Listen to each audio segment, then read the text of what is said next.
Татарстан Республикасы һәм татарлар турында тулы мәгълүмат.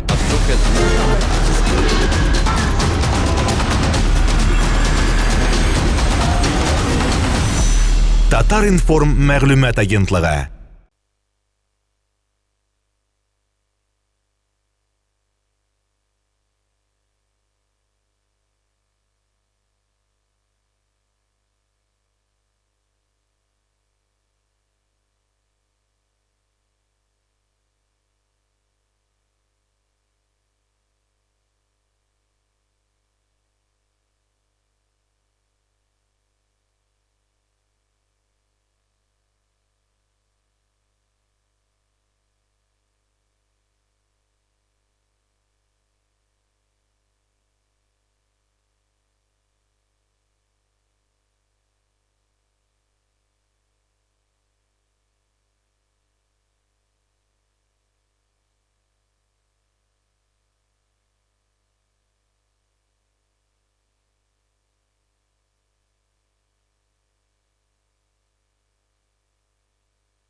Üzümünü bile başla, zihnim yaktırıp, gözlerim şın-şınlap açılgan şırda, en birinci kurgan, anlagan, yakın etken kişim, peşiksiz enkey buldu.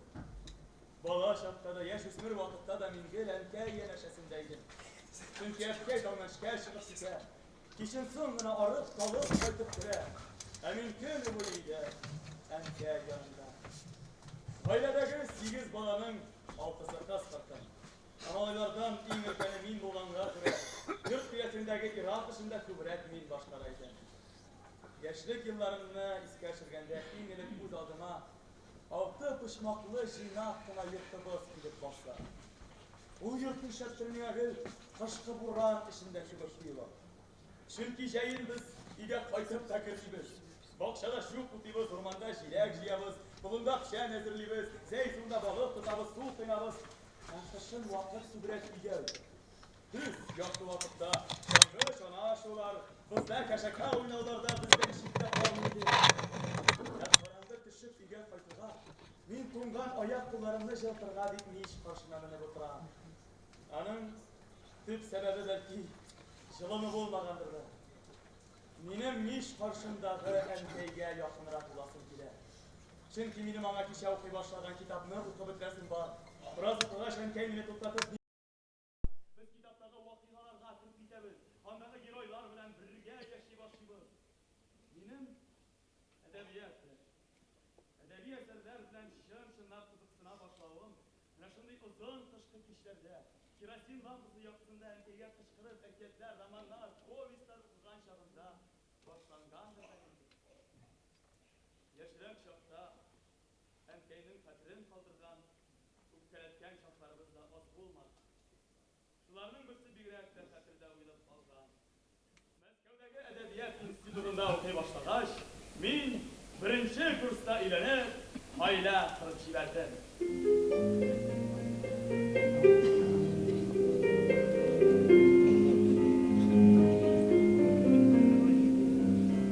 Yazlar bilen seni kiyersen kisilir. Bir yazlarga şunday taşana. Yazlar jitse taşıyma kabetim. Benim kungel yazga taşana. Taşak girelim sinin yanına. Yeşelim var kanatında. Sağışlarını Мәңгегә яратырга, мәңгегә яратырга.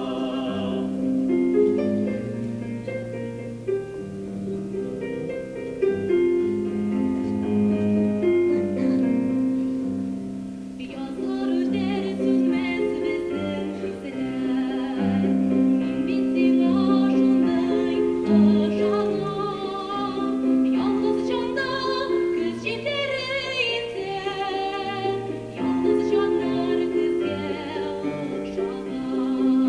Taşak girelim sinin yanına, yeşelim.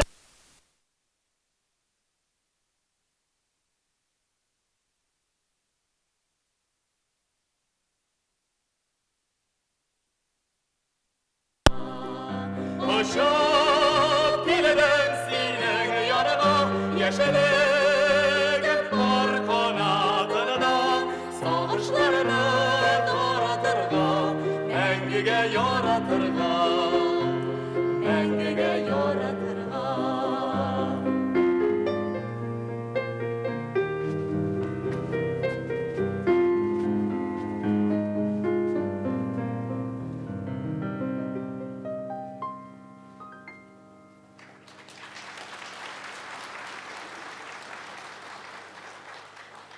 Хатыным Алия белән икебезгә дә 21 яшь тулганда, кызыбыз Сөембикә дөньяга килде. Торырга урын юк. Шулай торакта бала белән яшәргә ярамый дип, урамга куып чардылар. Мәскәү янындагы бер иске дачаның хуҗасы белән килешеп шунда тора башладык.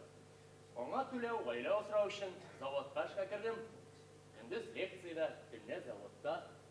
Шуның өстенә шигырьләр, проза әсәрләрен язып маташам. Китап чыгарырга җыенам.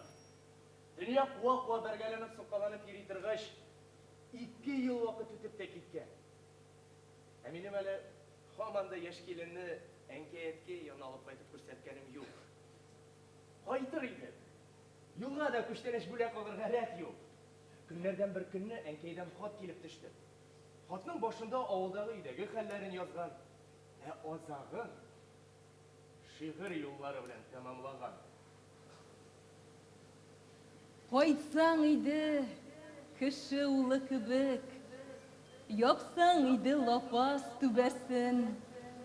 Өйләндең дә, көйләндең дә ахыры. Оныттың да безне, күрәсең. Оныттың да безне күрәсең. Бу юлларны укыгач йөрәгем өзелеп төшкәндәй булды. Әйе, чынлап та, кайтмауыма бик нык үпкәләгән, рәнҗегән иде ул. Мин утырып шунда ук шигырь белән аңа җавап хаты яздым. Ниләр языйм, әнкәй, ни җибәрим? Ниләр языйм, әнкәй, ни җибәрим? Бар булганым кәгазь һәм каләм. 70 дейін юлы шиғырымның шиғырлетегіне жіберем. Өккелем, силемедің дейіп, уйтмін хамылыр көтірінде сырыйдым. Әнкей, зей ортында жир білен көк неге ұрыны. Матурлықны көре білгенсін сен. Білмесең де yoqта шишкінні. Әлің нешек әнкей? Белің сызламын. Біздің мұнда 6 күні. Шәһәр матур, яшау рәхәт дейіп, өткен хатта сені алдадым. Мұңсыланып, банан ашап ерейді. Балан ашап үскен малайым, әп бананнан қабақ тәмекілер. Біздің яқта қабақ мол бұла. Сарықларға қабақ алыр үшін бозға түшкен шақта йығылма.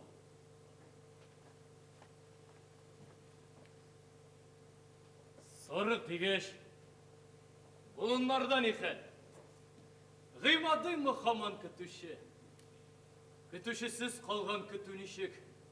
Бізді шулай қазір жерешін. Гүрге түгіл, елге кетебіз бит. Елап бардық лекен юл бұйы. Ұзатып қалды құйы. Сенің үшін ең қадірлі нәрсе шул құйы. Шул құйыда сенің бар фәлсәфәң. Біз мәңгілік дейсің құйы көк. Шулай да көз алдында езің еламсырап тұра бұйылып. Кеттік енді. Кеттік, тіләп кеттік. Мұнысында бір кім қумады. Қоя барсақ, ой еріп барды, әр ұрманда бүрі ұлады. Біз кеткенге юллар сүйінділер. Жерлер кезеп аяқ арыды. Оларыңны сақлай алмадың шул. Өз-өзіңні сақла ярым. Нелер ясым әнкей, нелер солым. Бар болғаным қағаз һәм қалам. 70 дейін юлы шиғырымның. Шиғырләтәгіне жібәрем. Әнкеге ise күштен эшләремді. Хәтта шиғырымда түгіл. Өзім керек екенлігімді мен шапты соңырап. Яши аңлай башладым. Әнкеге бағышлап минаннан соңға шапты шиғырлар, жырлар яздым. Әмма енді қазір әнкеге сөзімнің генә түгіл, өзімнің керек екенлігімді бик яхшы білейдім. Шуңа күрә жай шыққан сайын, әнкей янына қайтуымны мен өзімнің ғап-ғади бурышым деп кенә санамын. Әнкейні көру, әнкей белән сөйләшү, минем үземә жан тынычлыгы бирә, минем иманымны бетәйтә. Әнкейнең хәйр фатихасы белән эшләнгән эш һәрчак игелекле була. Әгәр яшәү рәвешемнең тормыш итүемнән әнкей канәгать хәйрхах икән, димәк мин дөрес юлда.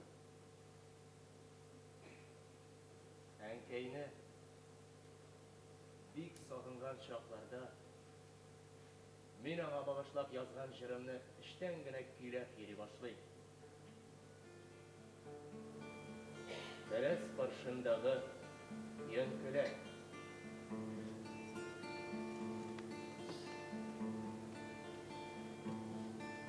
Дәрес каршындағы янкеләк,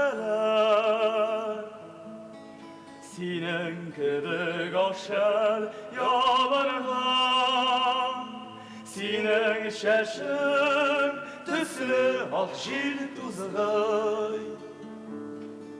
Мин кышларда сине сагынам, синең шәшең төсле ак җил тузгай. Мин кышларда сине сагынам. Офыкларга карап һәр көн сайын, сине уйлыйм, сиңа табынам. Бөтенләйгә тиздән кайтарман күк. Сине, әнкәй, сине сагынам.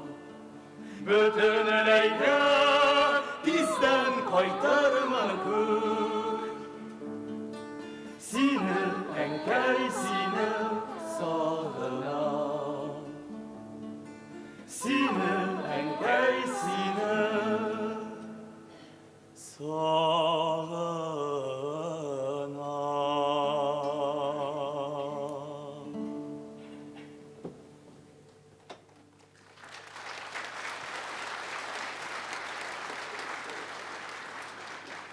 Башлангыч мәктәпне біз үзебезнең авылдагы элекеге мәчет бинасында укыдык. Бу мәчет 1921 елда ук салынган булса да, бер якка кыйшаймаган, таушалмаган, бары тик манарасы гына җил давыл искән көннәрне үз язмышына сыкранган кебек ыңгырашып куя иде. Казан, Татарстан, бөтен татар халкы өчен Сөембикә манарасы ни дәрәҗәдә кадерле булса, безнең авылыбыз халкы өчен манаралы мәчет бинасы шул дәрәҗәдә кадерле, изге иде.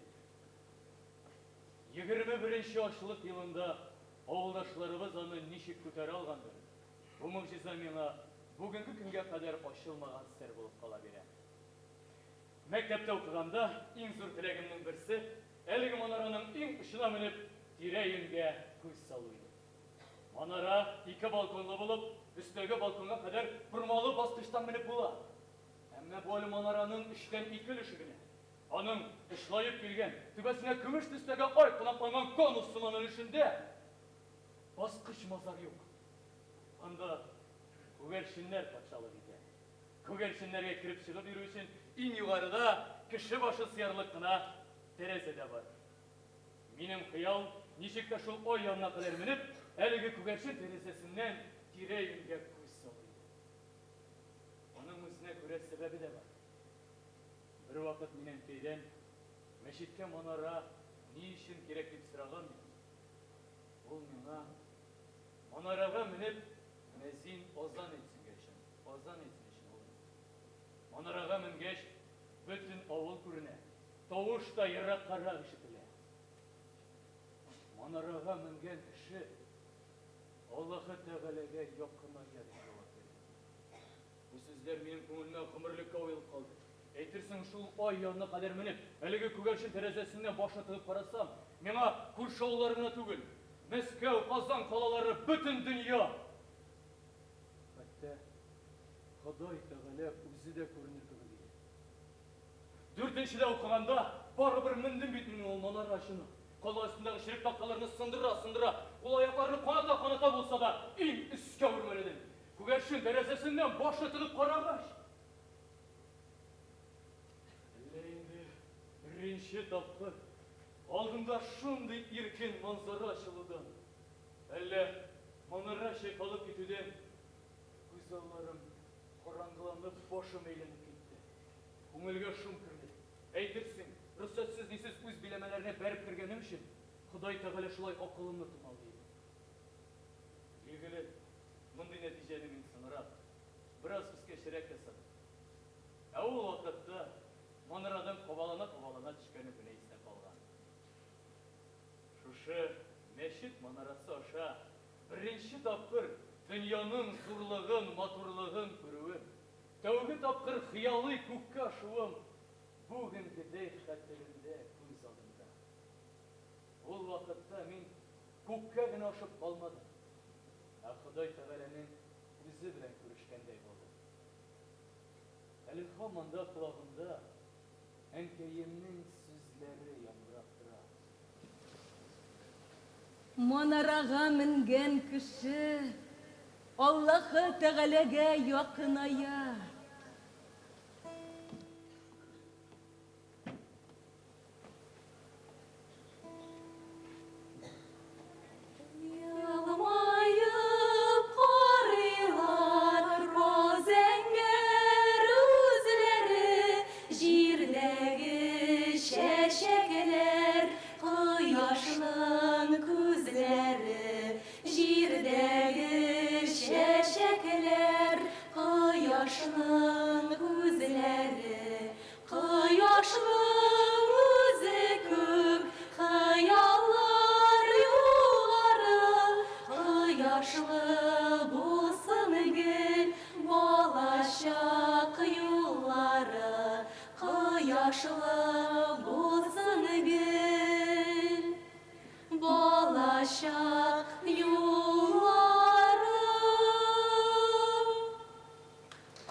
Ялкана мәңге янашак, Моңланам мин җырлап, юанам сине уйлап, балачакка кайтып барам, гомерем кырып уйлап.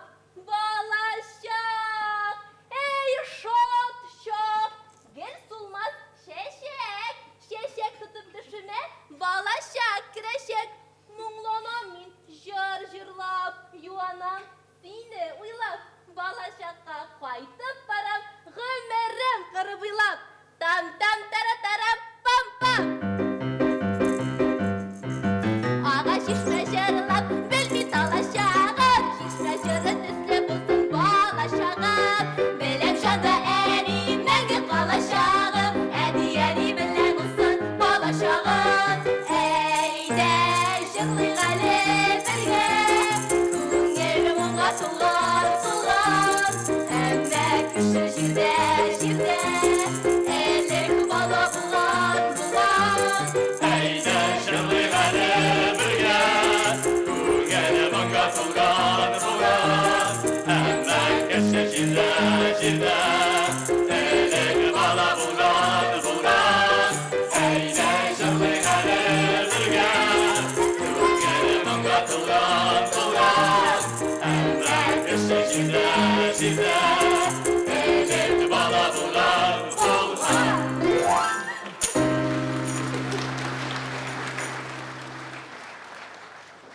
Кеше гомере буе үз янәшәсендәге адәм балаларын аңларга, алар белән уртак тел табарга, аларга якынайырга омтылып яши.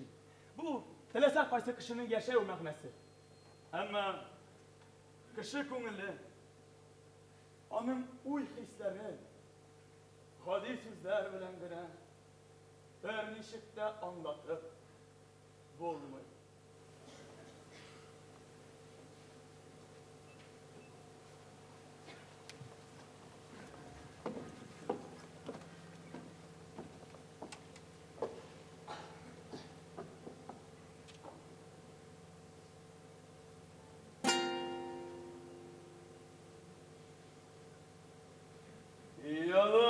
Ялай, сугыша җирдә акыл күпме җавап эзләгән. Дөньяны үзгәртәм мин бүген, булмаса үзем үзгәрәм. Аңламыйлар, җилне зәңгәр дисәң, тормышыбыз сабантуй дисәң, һәр нәрсәгә минем үз атама айны, кояш дигән теләсә, чәчәкләргә үз исемем бирәм, мен тереләм көнгә, мен үлем белән якалашканда да акны кара диеп сөйләмә. Дуслар юкта, шәл дуслыкны мактыйм. Бу дөньяда яшәү мең рәхәт. Адашып кайча килеп чыга, безнең йөрәккә дә мәхәббәт. Кайчагында уңны, солны бутыйм. Булгалыйла инде, булгалый. Кешеләрдән гел яхшылык телим. Мин хыялый була, хыялы.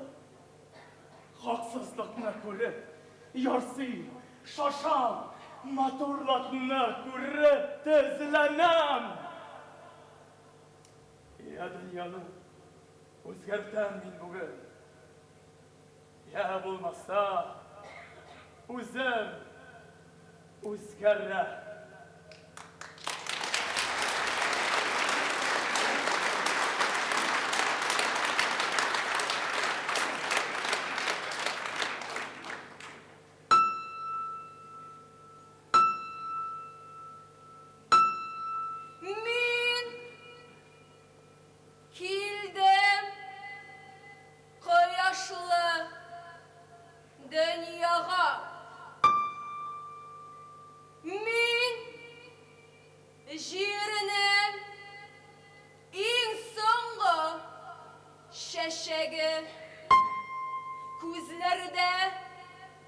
иртәнге шық түгел, тапталған мәхәббәт яшьләре.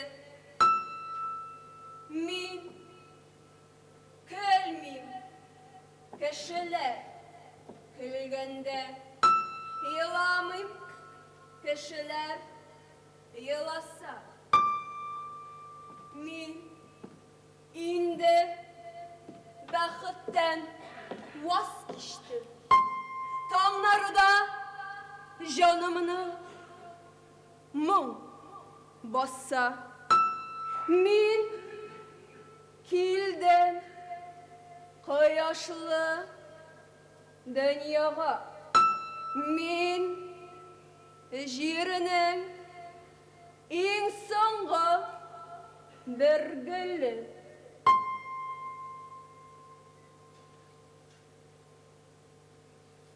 Кем табар миңа бер җылы сүз? Кем ашар сагышлы күңел?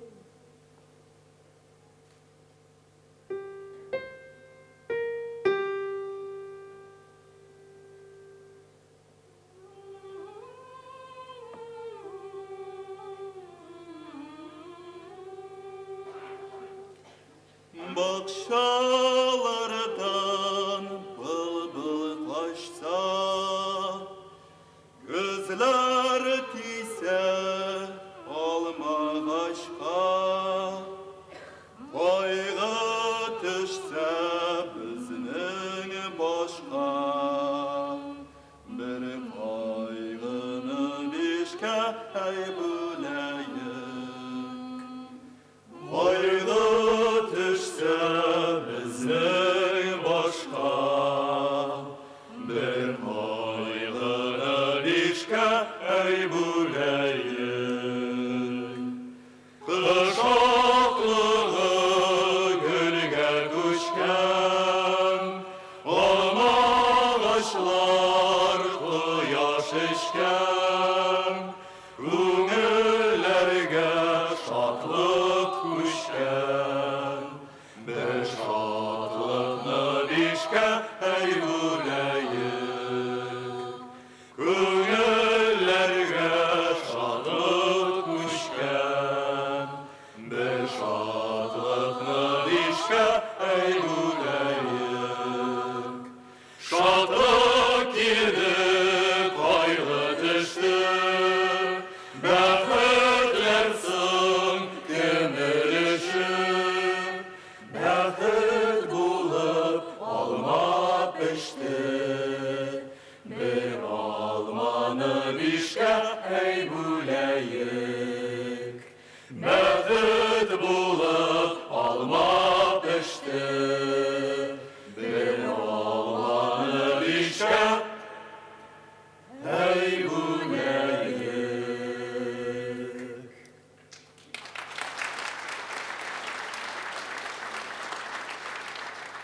Неге дип, Аллаһы Тәгалә берәүләрне ират, икенче берәүләрне хатын-кыз итеп яратты икән? Неге? Әйе, неге? Берсе-берсен сөешеп бала табу, нәселләрен дәвам итү өчен генә түгелдер, минемчә. Худайның кодрәте шиксез бит. Теләсә ул кешеләрне башка юл белән яралта, ишәйтә алган булыр иде. Ниндидер башка максат, башка мәгънә. Без аңламаган ниндидер сер бардыр кебек монда. Кеше җирдә максатсыз яшәргә тиеш түгел. Ә максат ул хәрәкәт, максат ул көрәш дигән сүз. Юкка гына бездә хәрәкәттә бәрәкәт дип әйтмәгәннәрдер. Иратның төп максаты, төп хәрәкәте кемнедер яисә нәрсәнедер җиңү, яулау, буйсындыру булган. Борын заманнан кеше табигатьне буйсындырып, яшәр өчен үзенә ираклаштырырга тырышкан. Аннары ул корал ясап, гаскәрләр туплап, илләр, җирләр яулаган. Әмма бу яуларның, бу көрәшләрнең үзәгендә, нигездә хатын кыстырган. Хатын кызның күңелен, йөрәген яулау өчен иратлар дуэльләрдә һәлак булган, яуларда башын салган. Димәк, иратның яшәү мәгънәсе иң олы максаты илләрне җиңү, җирләрне яулау түгел. Хатын кыз күңелен яулау икән лабаса. Хатын кыз. Хатын кыз. Иратка караганда күпкә катлаулырак зат. Хатын кызның максатын бер-ике сүз белән генә аңлату, шәрехләү мөмкин түгел. Дөрес, беренче чиратта ул матурлык, гүзәллек иясе.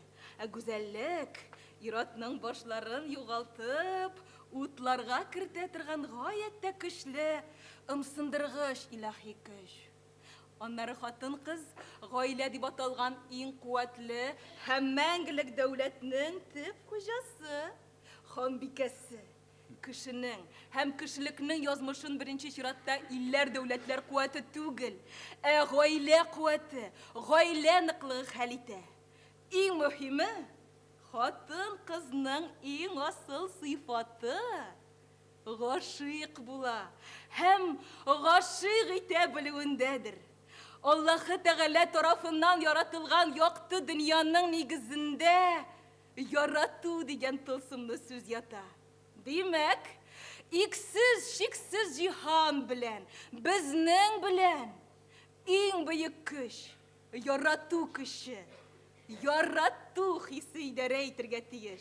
Менә шуның өчен җирдә мәхәббәт тантана итсен өчен хатын кыз һәм ират итеп яратылган бездә инде без бу дөньяга.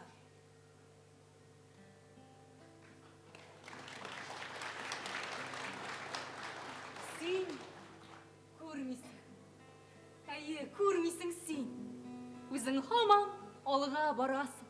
Ашыкмачы. Ялгыз үтеп булмай.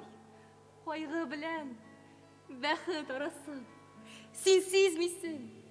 Сизмисең син. Син сизмисең. Йылдыз атыла. Җиргә карап күрми каласың син. Син күрмисең күктә ай тула, син. Тоймыйсың. Тоймыйсың син. Көзләр килә, аннан кыш була. Салкын җилләр әнә ятып елый. Ятып елый җилләр таш юлга. Шулай күрми, сизми, тоймый гына. Күңелеңсең кая ашыга. Йөрәк җилең ятып елар. Минем йөрәк тиздән таш була.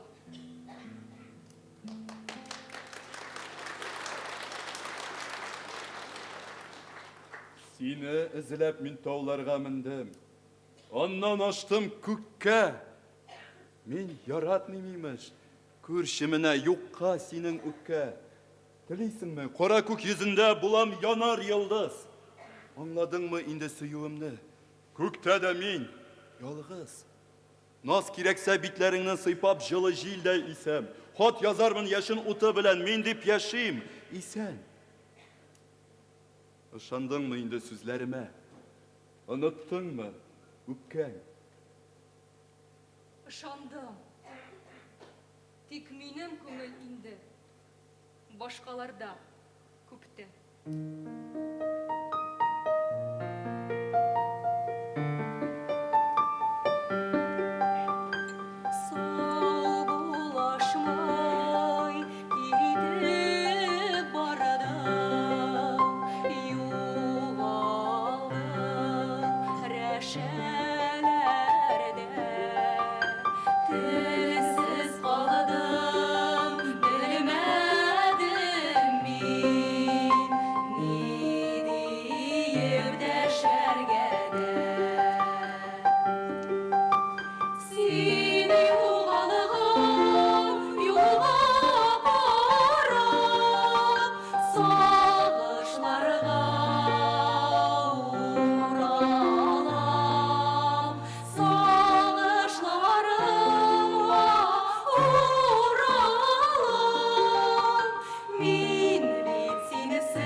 Nasılsınız kızlar?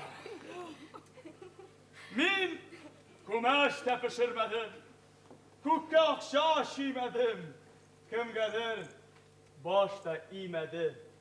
Min barı jar kiledi. Satı alını bilmedim. 20'de eğlendim. Düşmanlar gaybet siledi. Min barı jar kiledim. Pigaskada hey! Atlanmadım. Parnaskada menmedim. Yüreklerini de vatmadım. Min barı jar kiledim. Alar birge uşak yoktu. Min yalgızım kiredim. Harda jırlap bulmaz ahırı. Min yalgız jır kiler.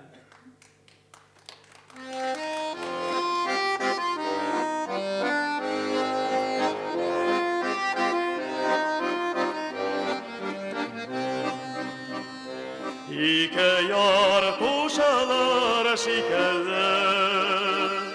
Yılgalar soyukan şağında. Küymege oturup yumuşaklar. Şevlemiz dulkında şarkılar. Ömrünün ortası şerlesi. Canımını aşımsın kümlerge. Behtetin yılgası soyup. Yarları kavuşkan günlerde.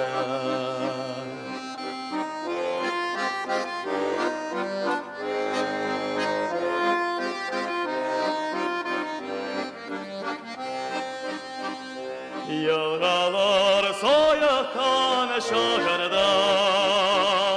Oturdun kimenin türüne.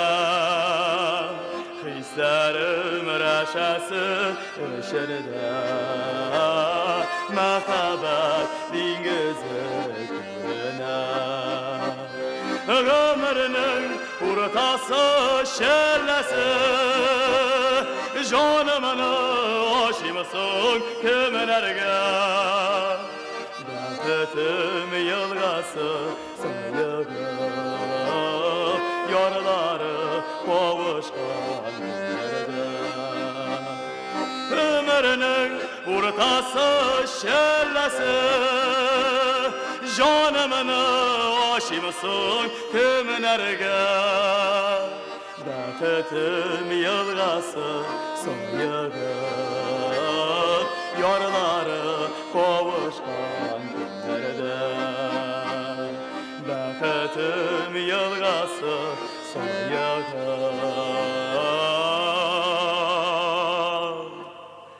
Yarları kavuşkan günlerde.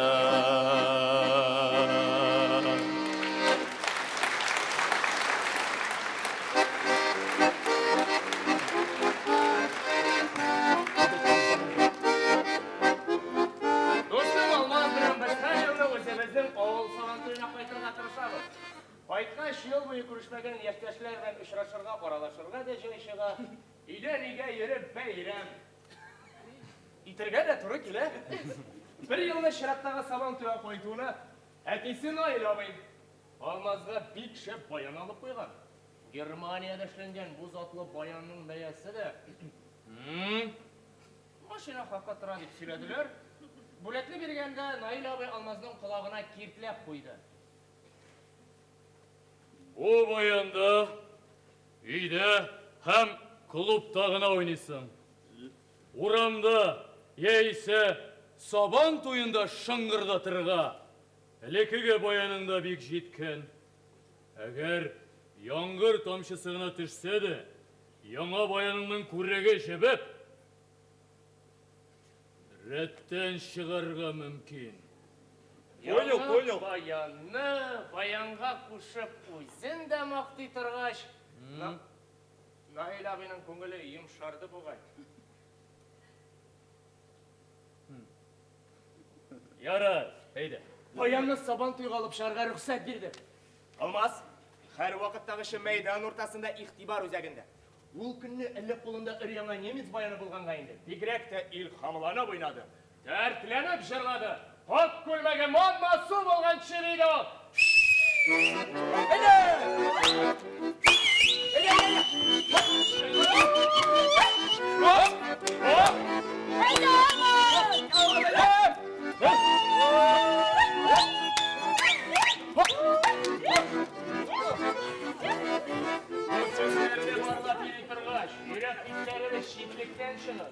Bizge yaş oraslan folkı kıra başladı. Olmaz yalandırıp durmayın. Yanına baylandı bir tukçalsız torta da torta!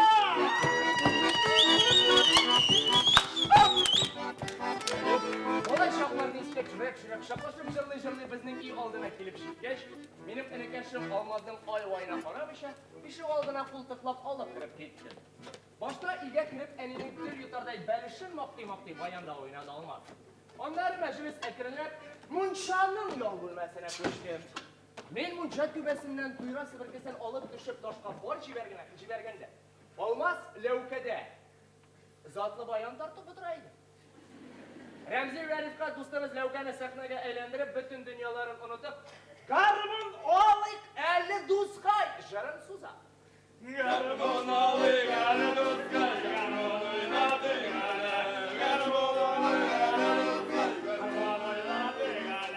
Tatar munçasındağı ıssilikке şide almağın ür-yanla Nemets bayanın kurigi bir yaktan kubuk pulem ağzını çıkarganday. Oxaldı. Bitti bayan! Üge koytaş, olmaz etisinden nindi sözler işitken de. Nindi? Bilmeyim. Hazır. Ama bu bayanla bizim birinci konsolga kürüğümüz buldu.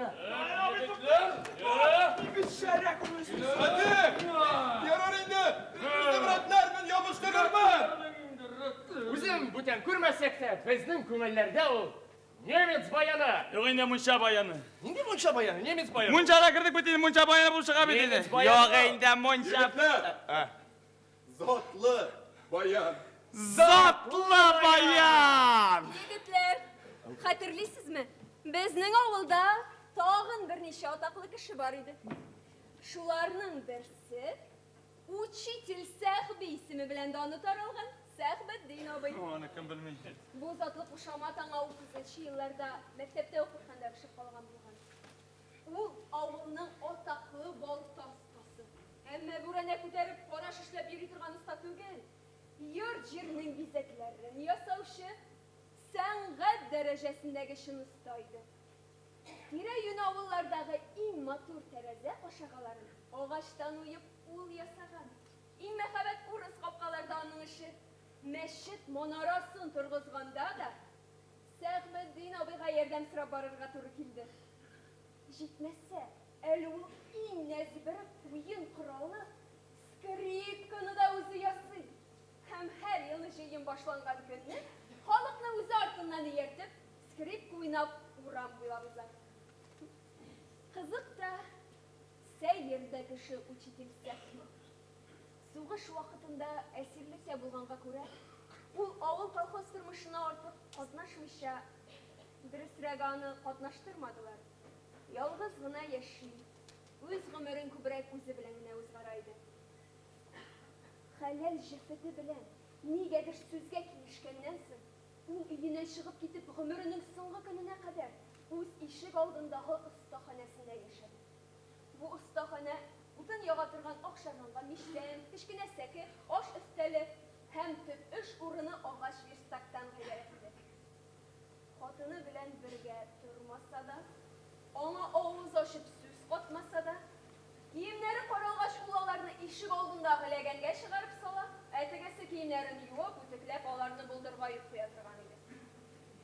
Nega oshlanishganlardir bilmayman. Ammo ukalari ne qadar zo'r bo'lsa-da, ular shinlab ayrilishmadi. Sahbiddin obay 94 yoshina qadar lopas ishig'inda yashasa-da, yurt yerin qoralti qurasin parcha qarab, yurtini ko'z quloq bo'lib turdi. Әнкәйнең інісі Раиф абыйда. Немецларда әсирлектә изәшкәнгә күрәдерме? Әллә инде икесе дә балта остасы булғанғамы? Алар бик еш очрашалар. Очрашканда сөйләшеп сүзләре бетми торган иде. Әгәр инде бераз төшереп тә алсалар, әңгәмә башта татарчадан русчага, аннары әкренләп немецчага күчә. Күрәсең, алар үзләре генә белгән серләрне кеше аңламасын дип шулай сөйләшә торган булганнар. Авылга кайткан чакта мин гадәттә яңа урамда юл өстендә яшәгән Сәгъбетдин бабай янына сугылып чыгарга тырышам. Чөнки аның белән сөйләшүе кызык. Ул күпне күргән, күпне белә, һәр нәрсәгә үз карашы, дөньяга үз мөнәсәбәте бар. Яше 90-ны улса да, җөмләсе төзек, фикере төгәл һәм ачык. Аның остаханә сарайында, түр стенада татар кыяфәтле Ленин портреты эленеп тора. Еллар тузаны һәм кояш нуры сеңеп, ул инде шактый саргайган, төсе китә башлаган. Бер кайтуымда мин аннан: Сәгъбетдин абый, без бит инде башка заманада яшибез. Ленин модадан чыкты. Хәзер аны мәктәп балалары кем икәнен дә белми. Нигә бу иске портретны алыштырмыйсың, дип ярым-җиде, ярым шаяртып сорап куйдым. Ул миңа бераз сынап карап торды да, авыз чите белән елмайды һәм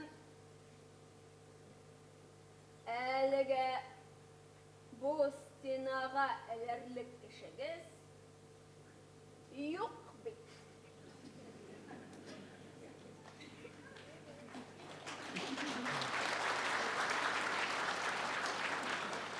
Булгаш, әләрме? Диде. Сау булашып китәр алдыннан мин оннан берәр көйемне сырадым. Ул ашыкмыйча гына кулларына үзе ясаган скрипкасын алды да, иң яраткан көйен, Сәйдәшнең хуш авылымын сузып җибәрде.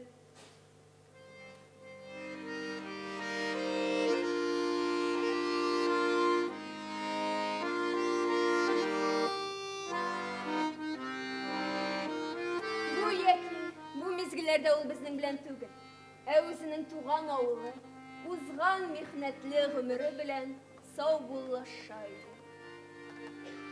Икенче кайтуымда Сәгъбетдин абый инде мине кабер ташы кыяфәтенә кереп, авыл башындагы зиратта көтеп тора иде.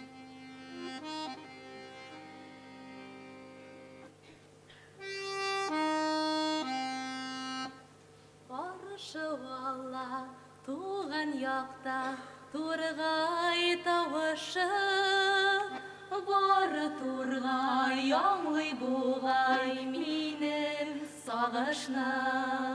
Сайра тургай мәңге сайра, аңлыйм телеңне. Син сайрасаң дөнья ямле, яшәү күңелле.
1967 елның августында Мәскәүгә барып, инде ничә еллар хыялланып йөргән атаклы уку йортына Максим Горький исемендәге әдәбият институтының беренче курсына кердем. Мәскәү котышкыч зур. Мин анда кичкенә йомышка кебек халык ташкыны арасында агып бөтерелеп йөрим. Үземә үзем урын таба алмыйм.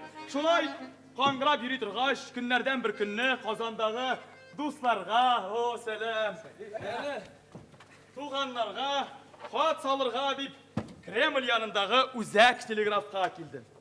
Хат язып торганда, минем янга җитен чәчле бер кыз килеп басты. Нидер сизенеп күтәрелеп карасам, Молодой человек. Ой, Разиль. Гәүһәр! Гәүһәр! Гәүһәр! Мин кияүгә чыктым бит. Юк, Казан университетында укыганда беренче курста кияүгә чыгып, Мәскәүгә күчеп киткән иде. Гәүһәр мине октябрь бәйрәменә кунакка чакырды, ире Әнвәр белән таныштырырга, аш студентны татар пәрәмәше белән сыйларга вәгъдә итте. Аларның Мәскәү елгасы буенда урнашкан фатирларының бусагасын атлап кергән көн, тормышымның иң зур бусагасын атлау буласын билгеле, мин ул вакытта әле белми идем. Таяр кыймас кына мине стәл янына барып, утырткач, әле мине кунаклар белән таныштыра башладылар. Сәнсез.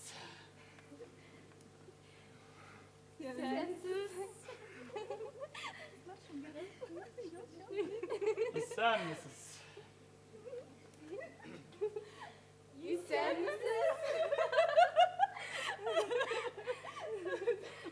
Здрасте. Здрасте.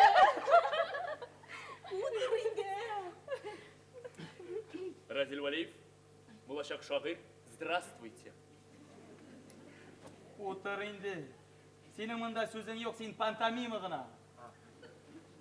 Каршыда утырган, шактый вакар кыяфәтле, әмма чын татарча мөлаем йөзле Мөгазима апа, Үзбәкстанның Маргелан!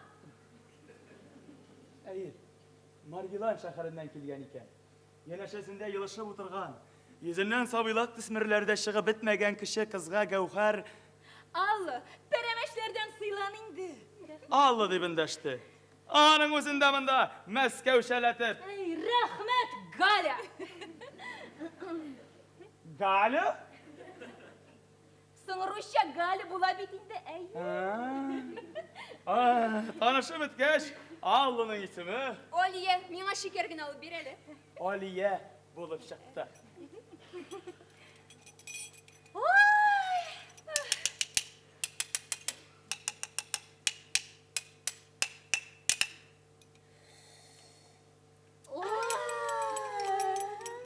Ашап ішеп туйгач, мин кайтырга җыена башладым. Гәүһәрнең кысан фатирында Алиягә урын җитмәгәндер. Ул да кайтырга ниятләде.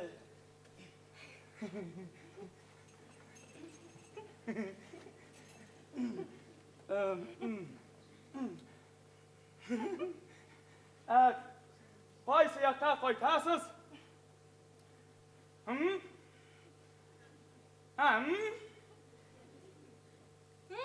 Добролюбов урамына! Диде. Ни гаҗәп, аларның тулай торагы минеке белән янәшәдә икән дә баса. 8 миллион кеше яшәгән шәһәрдә элекеге курс ташын очратуны, аларга кунакка килгән кызның синең белән күршедә яшәвен, язмыш шаяртуы димичә нәрсә дисең инде тагын. Минем бу вакытта Бальзак иҗаты белән җенләнеп йөргән көннәрем иде. Алияданың шактый әсәрләрен укыган икән, ел буе Бальзак геройлары турында, француз әдәбияты турында сөйләшеп кайтты. Инде Бальзакта Бальзак геройларына, мәхәббәт маҗараларына бер генә адым кала. Икенче көнгә безнең Тулайтракта Евгений Евтушенко кичәсе булырга тиеш иде. Мин Алияны шул кичәгә чакырып, Тулайтрак ишек төбендә моңсу гына саубуллашты. Бу кистереп җавап бирмәде.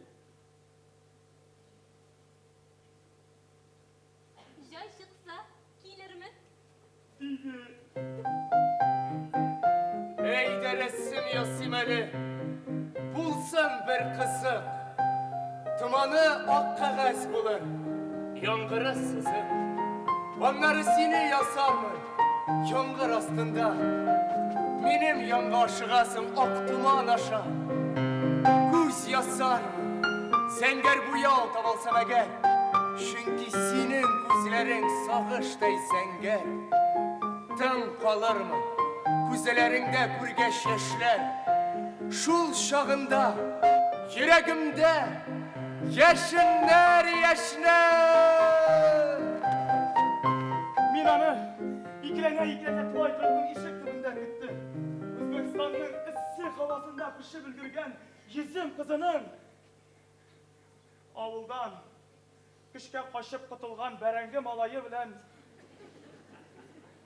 aralaşası yakınayısı kilüne benim az gına da ümitim yok idi. Oğul İsen misiniz?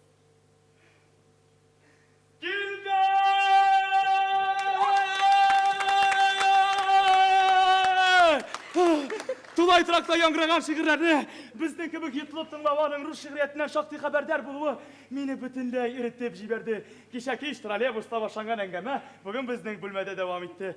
Şayet bizden tanışıp yakınayışıp gittiğimizge Balzac bilen Yevtushenko. sebepçi buldu. Şul günden şul mezgilden başlap bizden yazmış yılgaları kuşulup birge ağa başladı. Yaxşıdır mı, yamandır mı bilmem. Lakin benim hem jirde aşığa havalına turgan gadetim var. Maliye bilen tanışığa bir neçe atna ötkeş, biz indi gayle qırıp birge yaşayda başladık. Men buraya çağrı namcı kostümün kiyip, Aliye Rim mapasından 2 razmerga zorra tufli alıp, anın içine kıyağa düngüşlep, Zakska gittik. Yazılışıp aytkaş Tulay Trak'nın 5. katında 4 kişi görületep toy yasada. Aliye temlikti pilav pişirgen idi, men kibitten şampandan konyak alıp kirdim.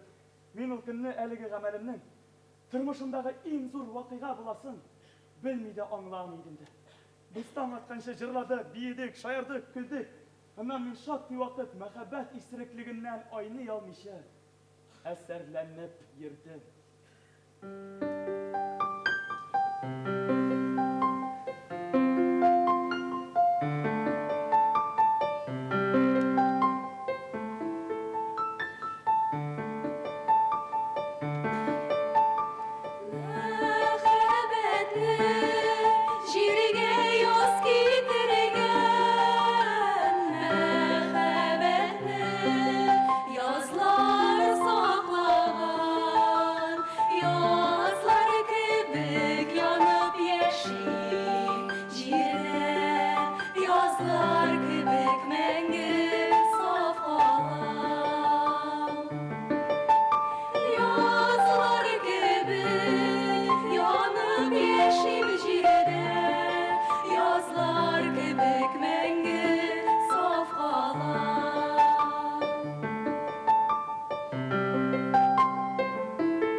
Endi g'inoqli yerga tishib, turmush mashaqqatlari bilan ko'zga-ko'z uchrashqach, dunyo o'zi bizning bilan o'ynay, bizning bilan usol etib shoyara boshladi.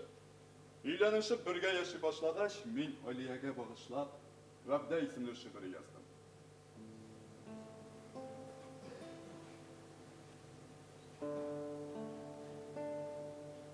Öjümақ vəqdə itmim sina, bik taralı şiklərim. Бар байлығым, şiirlərim, hem de kara ikmegim. Köknü bir almam sina, Yıldızsız da itmemin, ayını bütün kiyi saklap, sine ahırı kütkenmin. şatlıklarım tulu kiliş, hayğanna da tükmedim. Yırtım tebenek bulsa da, büyük eli küklerim, Belki bəxtli bulmazsın. bəxitsiz de itmemin. Öjümақ vəqdə itmim sina. Temuhka da, kertmemin.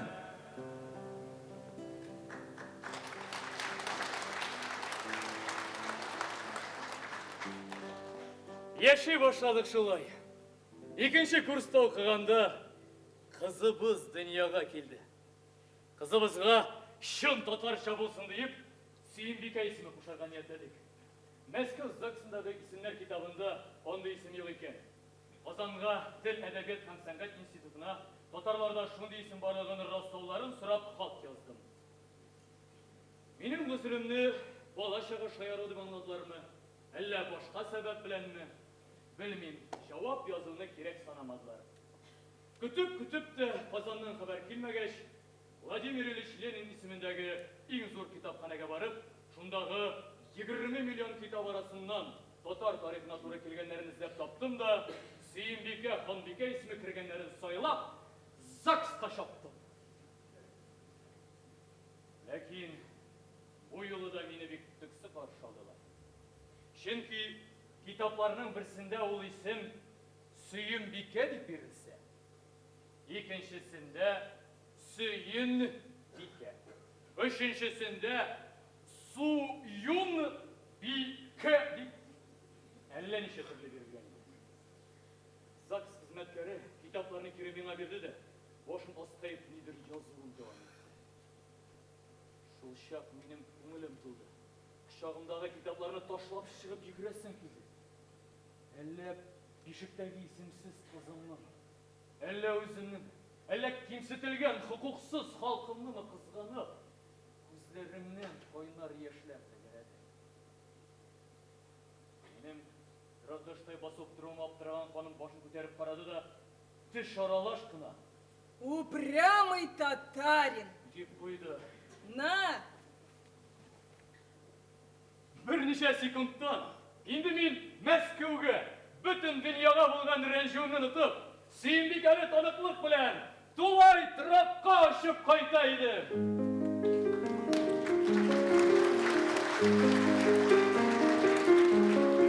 Бәхетен белдереп торганда, очрасаның бәхет юлында. Онытма бәхетләр кирәген, туачак кызыңа улыңа. Гашыйкар күрдисем юлымда күңелем, көнләшә кызыга бар булган уйлаган хисләрем. Туачак улыма кызыма. Гашыйкар күрдисем юлымда күңелем, көнләшә кызыга бар булган уйлаган хисләрем. Туачак улыма кызыма.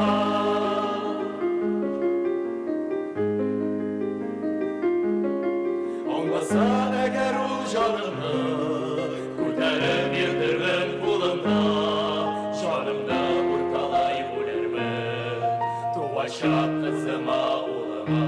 Гомернең иң матур мизгеле яр белән бергәләп узыла. Ник яшим дөньяда булмаса, туачак улымда, кызымда. Гомернең иң матур мизгеле яр белән бергәләп узыла. Ник яшим дөньяда булмаса, туачак улымда, кызымда.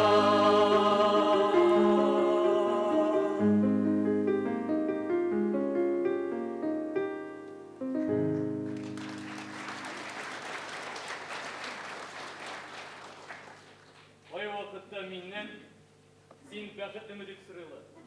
Ә минем бәхет турындагы уйларым аларга бераз сәеррәк булып тоела. Чөнки мин кешене бер вакытта, менә бүген, шушы вакытта, шушы мизгелдә бәхетледер дип санамыйм. Минемчә, бәхет ул үткәндә, яисә киләчәктә генә була ала. Бәхет ул үткәндәге кадерле мизгелләрне сагына алуда. Бәхет ул киләчәктәге син ирешәсе уңышларда, син ачасы ачышларда, шулар хакында хыялланып, татлы хисләргә бирелә алуда. Ә бүгенге бәхет ул бәхет түгел, ә ләззәтле минутлар, вакытлы рәхәтләр генә.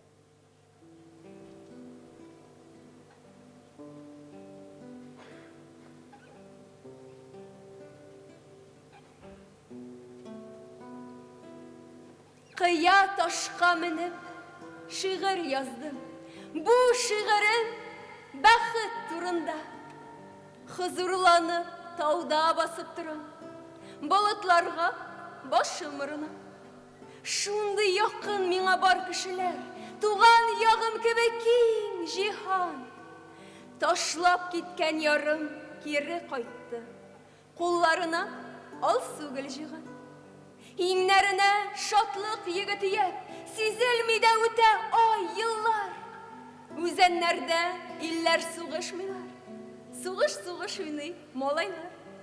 Уенчыклар тезеп шул малайлар, мәйданнарда ясый паратлар.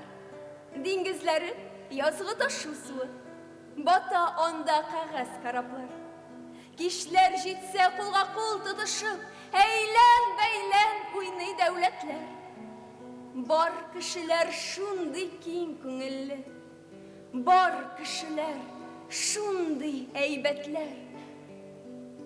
Хозурланып, тауда басып торам, болытларга башым урына. Кыяларга менмәй аңламассың, бу шигырем бәхет турында.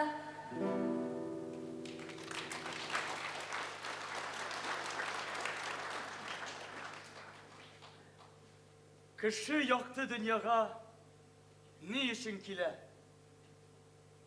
Билгеле инде, яшәү өчен, тормыш итү өчен диярсез. Ә нәрсә соң ул яшәү? Нәрсә соң ул тормыш итү? Яшәү ул Көрәш. тормыш ул Игелекле гамәлләр кылу.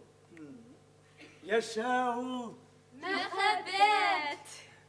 тормыш ул дөньяны Яхшы якка үзгәртергә омтылу. үзеңнән соң якты хатирәләр калдырудыр. Дөрес. Әйе. Кеше җиргә бер генә данада яратыла. Һәр кеше җирдә бердән-бер. Менә шушы бердән-бер гомереңне, бердән-бер язмыш юлыңны ничек узасың? Юлдагы киртәләрне ничек җиңеп чыгасың? Шуларга карап гавам сиңа бәя бирә. Шул бәя синең рухыңа мәңгелек юлдаш була. Кеше үзенең мәңгелек түгеллеген качандыр бакыйлыкка күчәсен яхшы аңлый, ләкин гомере буе үләм дип түгел, ә яшим дип яши. Яшисе килү хисе, язмыш юлларын узганда аңа ышаныч, куәт бирә. Шул хис аны үлемнән көчлерәк итә. Ә көчле кеше үлемнән курыкмый. Чөнки ул үзе башлаган эшне кемнеңдер дәвам итүенә ышана. Чөнки ул үзеннән соң да тормышның шулай матур булачагын белеп, аңлап тора.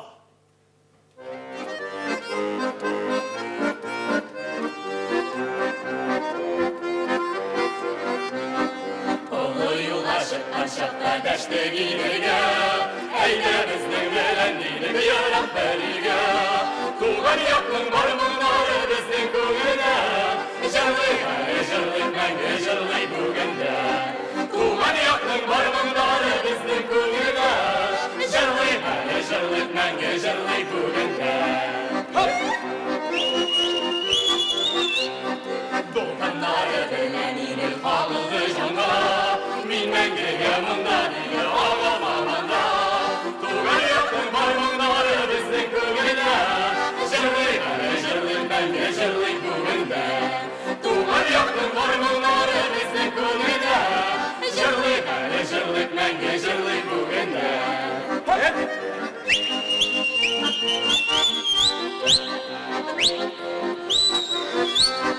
Сөйіп манарасын дәштік біз юлға, ләкин біздің белән юлға шықмады урда. Туған яқның арманнары біздің көңілдә, жырлыйк әле жырлыйк, мәңге жырлыйк бүгінде. Туған яқның арманнары біздің көңілдә, жырлыйк әле жырлыйк, мәңге жырлыйк бүгінде. Жырлыйк әле жырлыйк, мәңге жырлыйк бүгінде.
Hürmetli tomoshachilarimiz, Татарстанның халық шагыйры, Габдулла Тукай исемендәге дәүләт премиясе лауреаты Разил Вәлиевка 70 яшь тулуга багышланган тантаналы кичәбезнең икенчелешен башлыйбыз.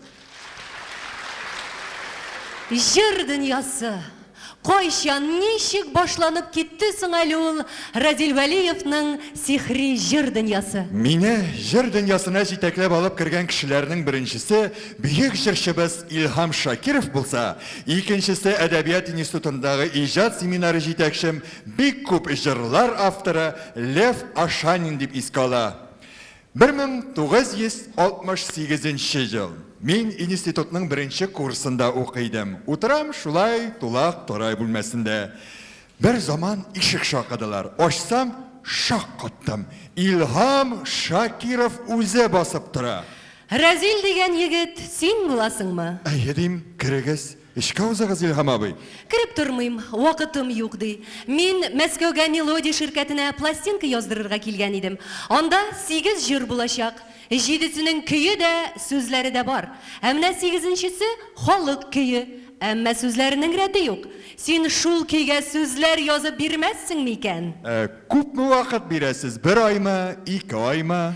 Энекәш, мине аста такси көтеп тора. Хәзер бер җиргә барып киләм дә, сәгать ярымнан монда булам. Шул арада язып, машинкада бастырып куйсаң иде.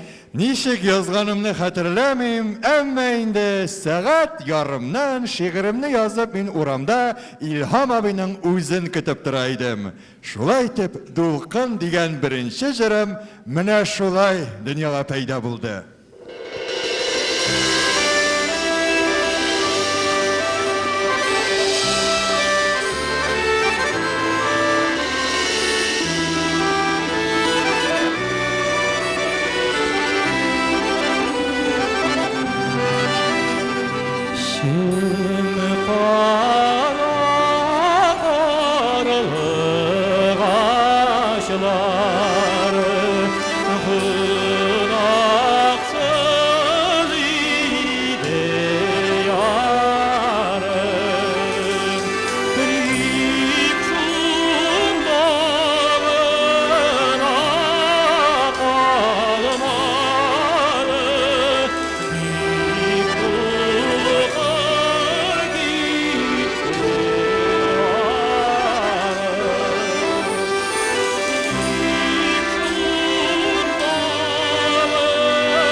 Разил Валиевның Татарстан язучылар берлеге белән якынрак танышуы эт кояшыннан башлана.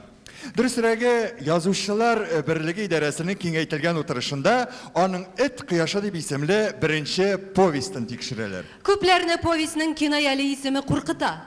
Юлбашчыларны кояшка тиңләп әсәрләр иҗат ителгән бер дәвердә кояш белән этне янәшә китереп куй әле. Кара әсәр язган, советшин барлыгын дөрес тасвирламаган, жестокий талант дип бәялиләр әсәрне утырышта. Повесть бары тик 20 елдан соң гына дөнья күрә.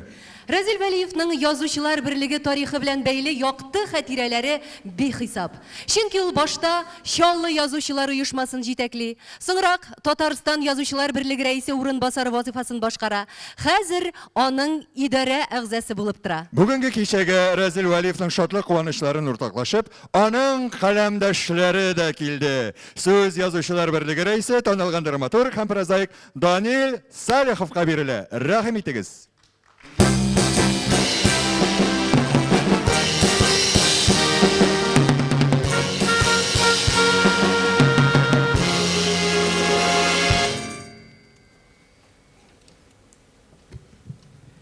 Хәерле кич, хөрмәтле Казанлылар, хәерле кич, хөрмәтле шәһәребез кунаклары, хөрмәтле Разил Исмәгыйль улы.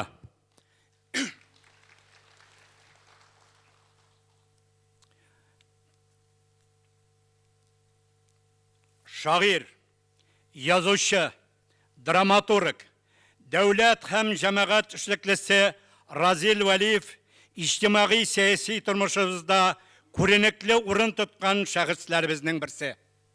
Парламент эшлеклесе буларак, республикабызда милләт тормышының, мәдәният һәм мәгариф өлкәсенең барлык фундаменталь мәсьәләләре аның актив катнашында хәл ителә.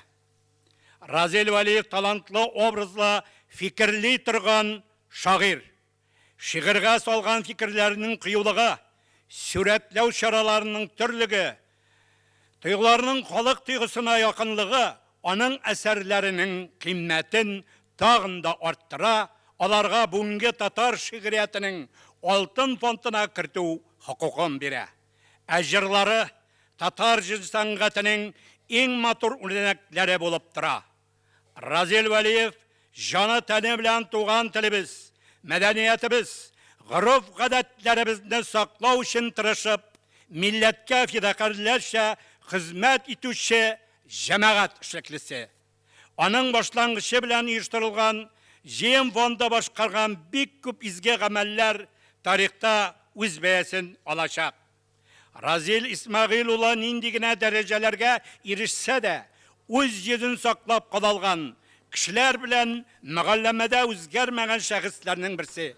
Күкрәгендә туңган күңелләрне җылытырлык учагы бараның. Ул учакны кайнар хис, игелекле йөрәк дөрләтә. Без шул учакны озак еллар януын телибез. Татарстан Республикасы президенты Рөстәм Нургали улы Миңнеханов.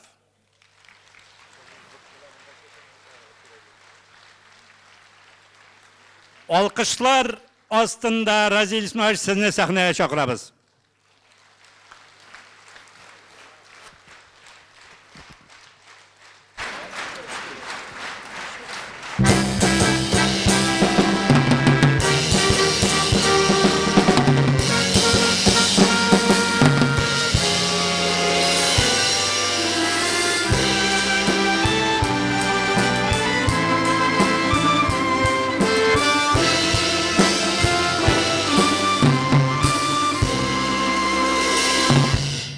Мен 947 ел Ширемет районының Ташлык авылында дөньяга бала туа. Исмәгыйль абзый түшәбенә тал бишек аса. Таһира апа сабыен ак биләүгә биләп бишеккә сала. Бірінші болып сабыйның авазы дүнияға аваз сала. Ол аваз еллар оша, халқымызның көңіліне кіріп, 70 жылдан соң Татарстанның халық шағиры болып, сіздің алдыңызда басып тұра.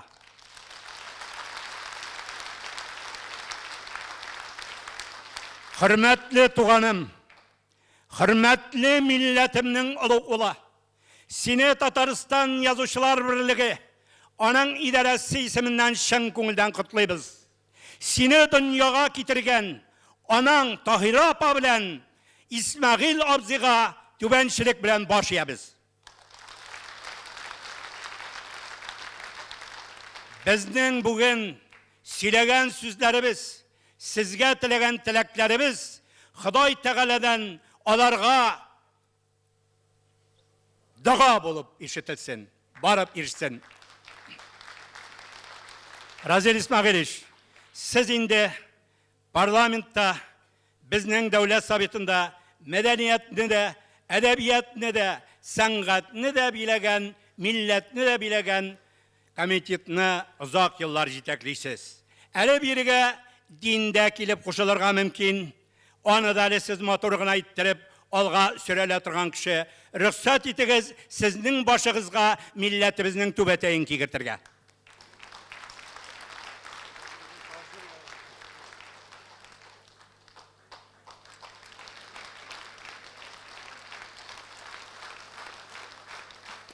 Қолығызға диспі тағырға.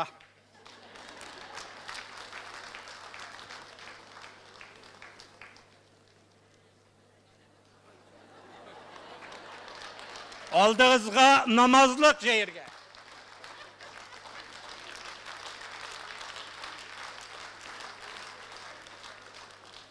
Қолығызға Құр'ан тұттырға.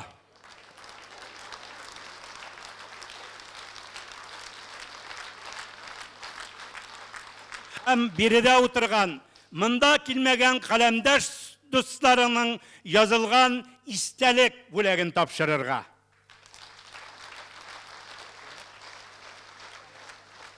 Razil Valiyev'nin icat kişesinde eytilmey kalgan bir fikir var. Razil İsmail ula ol bik tapkır. Bizde onday yıllar yüzü var idi. Mine anın ikincisi Razil abay. Şulay, devlet sabitinde Razil abay Gerey Rahim bilen 17 yıl işley. Gerey Rahim onun referendi bula. Günlerden bir vakit Gerey abinin yolga kiter vakti jetkeş, Gerey Rahim mının yanına kire.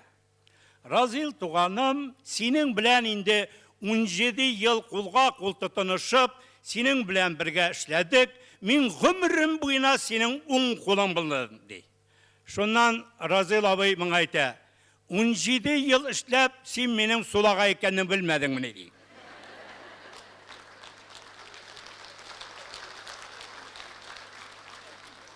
Razil abi yaş çağında mıyık yırtken, ana küpler hatırlı, günlerden bir günde bu mıyığın kıra. Şundan zamandan ipteşleri, yazıcılar, kürgenler soruyken, Razil, tanırlık tügül niye mıyığını kırıp taşladın? Bir de gelişme ilik büyük motoruydu bit.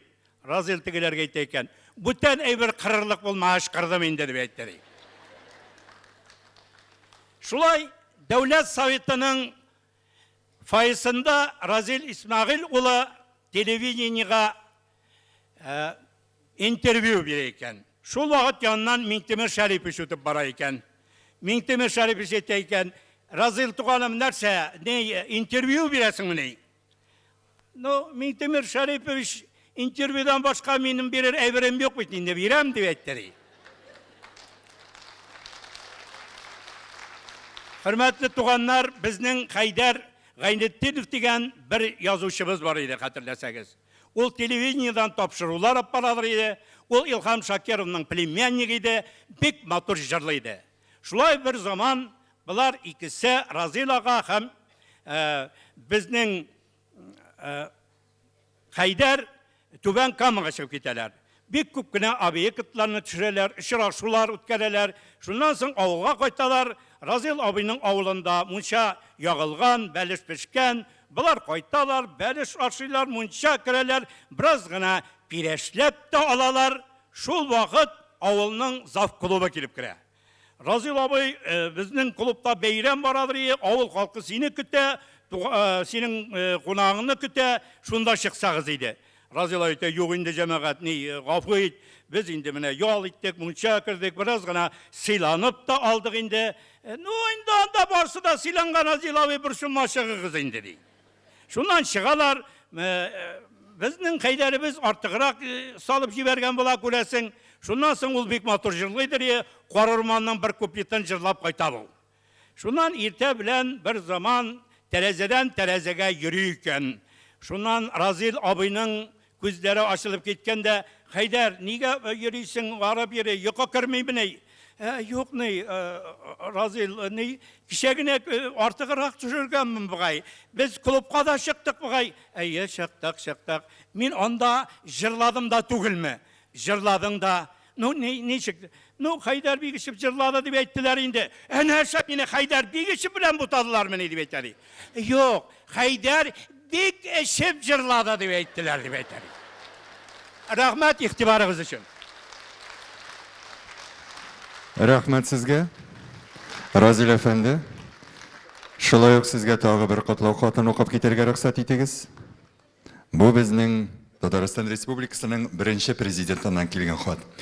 Хөрмәтле Разил Исмәгыйль улы, сезнең күп еллык әдәби, иҗтимагый сәяси эшчәнлеге, халкыбыз мәнфәгатьләрендә кылынган изгелекле гамәлләре, югары шигърияте, моңлы дәртле җырлары, кызыклы сәхнә тамашалары белән милләтебезнең үткәнен олылап, хәзергесен кайгыртып, лаеклы киләчәк төзүгә әйдәүче тынгысыз каләм иясен 70 яшьлек юбилейгыз белән ихлас күңелдән котлыйм.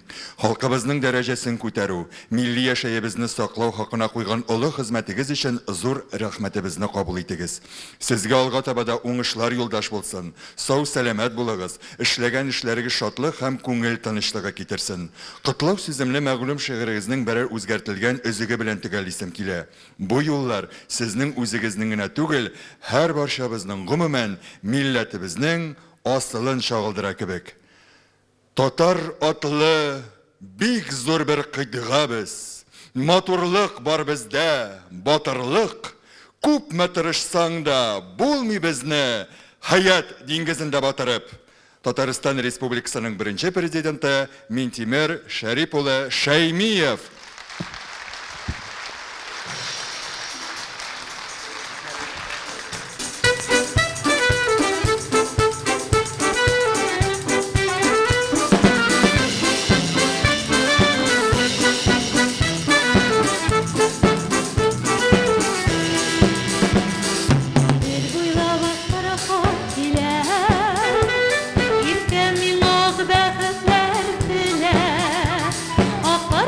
Bir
Бүгінгі тантанабызның офықларын кеңейтіп, түрлі қидғалардан да қонақларыбыз келді. Хәзір зур хөрмәт белән мин сәхнә түренә Алтайдан килгән қонақларыбызны чакырасым килә. Күренекле шагыйрь, Алтайның халык язучысы, Разил Вәлиевнең якын дусты, институттагы сабакташы Брантой Бедюров, шагыйрь драматург Россия Дәүләт Думасы депутаты Диман Белеков һәм Саха-Якутия Республикасының дәүләт киңәшчесе, Россиянең халык артисты Андрей Борисов. Рәхим итегез.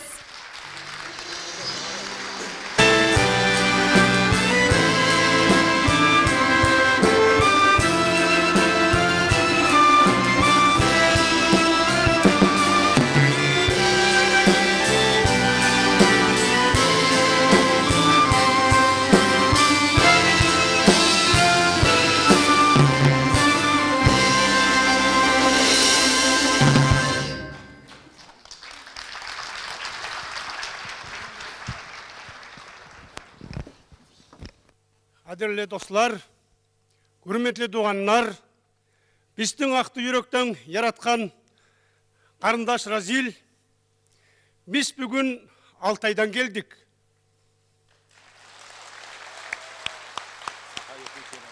Саха-Якутиядан келдік.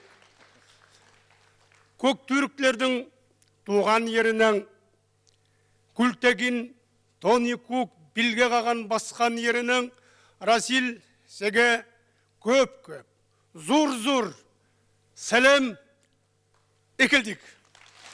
Эсен екілдік.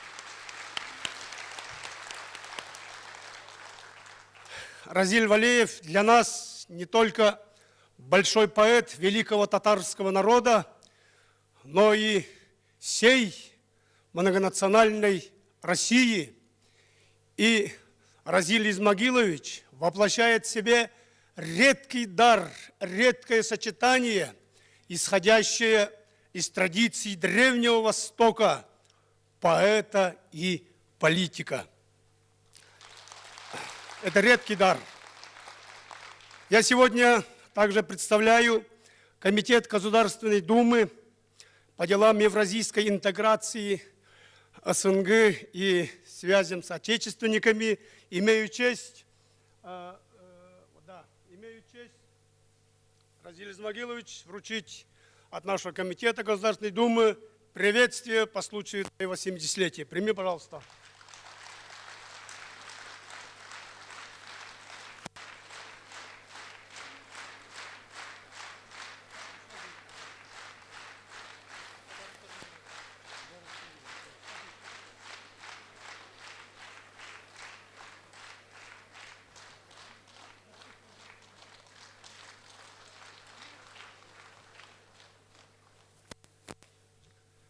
Также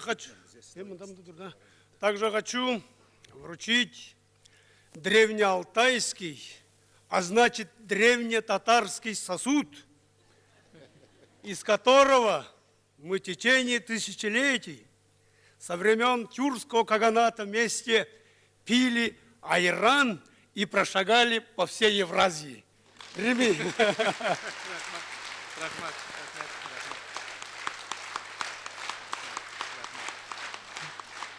Алын yolun açık, arı bolsun, sırtında yolun bek zor bolsun. Рахмат. У нас, у якутов, Саха, аланхасуты, поющие эпос, говорят и поют 3 дня и 3 ночи безостановочно. Поэтому, когда встречаются два друга, то они друг другу говорят: так хочется много сказать, давай лучше помолчим. И в этом молчании много-много говорится. Я от имени народа Саха, от главы республики Егора Афанасьевича Борисова хочу вот вручить, где? Чорон. Этот чорон, на самом деле, он деревянный. Ну вот сейчас современный другой стал. Сосуд, кумыс здесь пьют. В свое время сын татарского царя Эллей Батур, Его отца звали татар Тайман. Он является прародителем народа Саха по легенде. Он создал культуру, привез великую нашу религию тенгрианство, кумыс налил, чорон создал и великий праздник Исех организовал, такой же, как Сабантуй, только кумысный праздник. Я от имени народа, от имени главы Разиль приглашаю, вручаю этот чорон и приглашаю летом на этот праздник Исех. Там будут звучать твои стихи на якутском, на русском и, наверное, на татарском тоже, потому что много татаров у нас. Вручаю.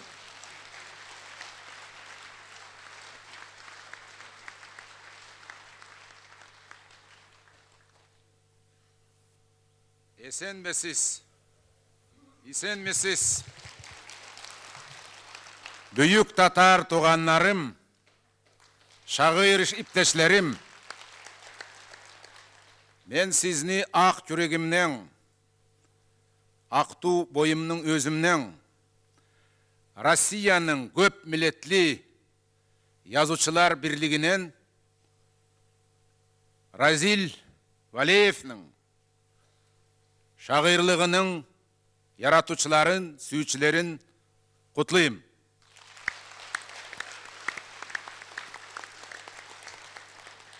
Rahim etiniz. Men orus dilge göçeyim, orusça aytayın. Дорогие сыновья и дочери нашего великого татарского народа, мы прибыли к вам сегодня на этот знаменательный юбилей нашего друга и брата из разных концов нашей великой галактики, нашего континента, которая в средние века была известна под разными названиями, в том числе Великой Татарией. По сути, мы все с вами являемся представителями одного и того же народа, который развивается во времени и пространстве. С чего стоит одна великая республика Саха-Якутия, равная по своим размерам и даже больше всей Западной Европы.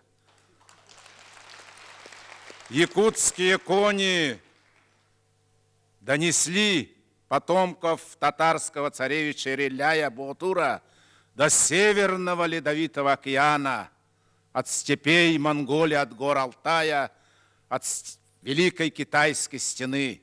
Так же, как на запад татарские всадники дошли еще в раннее Средневековье, до Франции нынешней, где разгромили войска Кровавого Рима. И когда я ем татарский козлык, это для меня убедительное доказательство того, что татары живут на этой территории не с 13 века, как повелось, а на 1000 лет раньше. Это описано античными историками, как оказывается, они, конечно, неверно воспринимали. Я стою сейчас и своим глазам не верю, своим ушам не верю, когда говорят о 70-летии моего друга и брата Разиля Валеева. Я его вижу таким же, каким он был полвека назад, когда мы с ним впервые встретились на Тверском бульваре 25, в центре Москвы, в литературном институте в августе 1967 года, когда сдавали экзамены. С тех пор мы с ним прошли вместе очень большой путь. 5-летний путь. Это более важный был путь, потому что мы в это время сами формировались, сами познавали, сами становились. И Разиль тогда был, по сути, в нашем институте единственный из татар. И он держал большой татарский фронт очень успешно. Разиля любили, уважали представители всех национальностей нашего Советского Союза. Разиль ненавязчиво учил как это присуще татарам, сам того даже не зная, очень многому. Он усидчиво занимался, и в то же время он читал не только положенную ему литературу, сегодня об этом говорилось в первой части, после он занимался и востоковедением, и тюркологией, и так далее, и так далее. Он заставил нас полюбить свой татарский народ.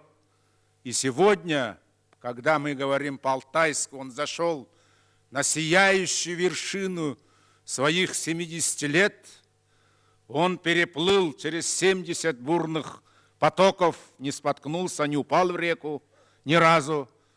Он преодолел 70 перевалов, и всю жизнь он трудился, работал, уделяя свое драгоценное творческое время и государственной, и национальной деятельности.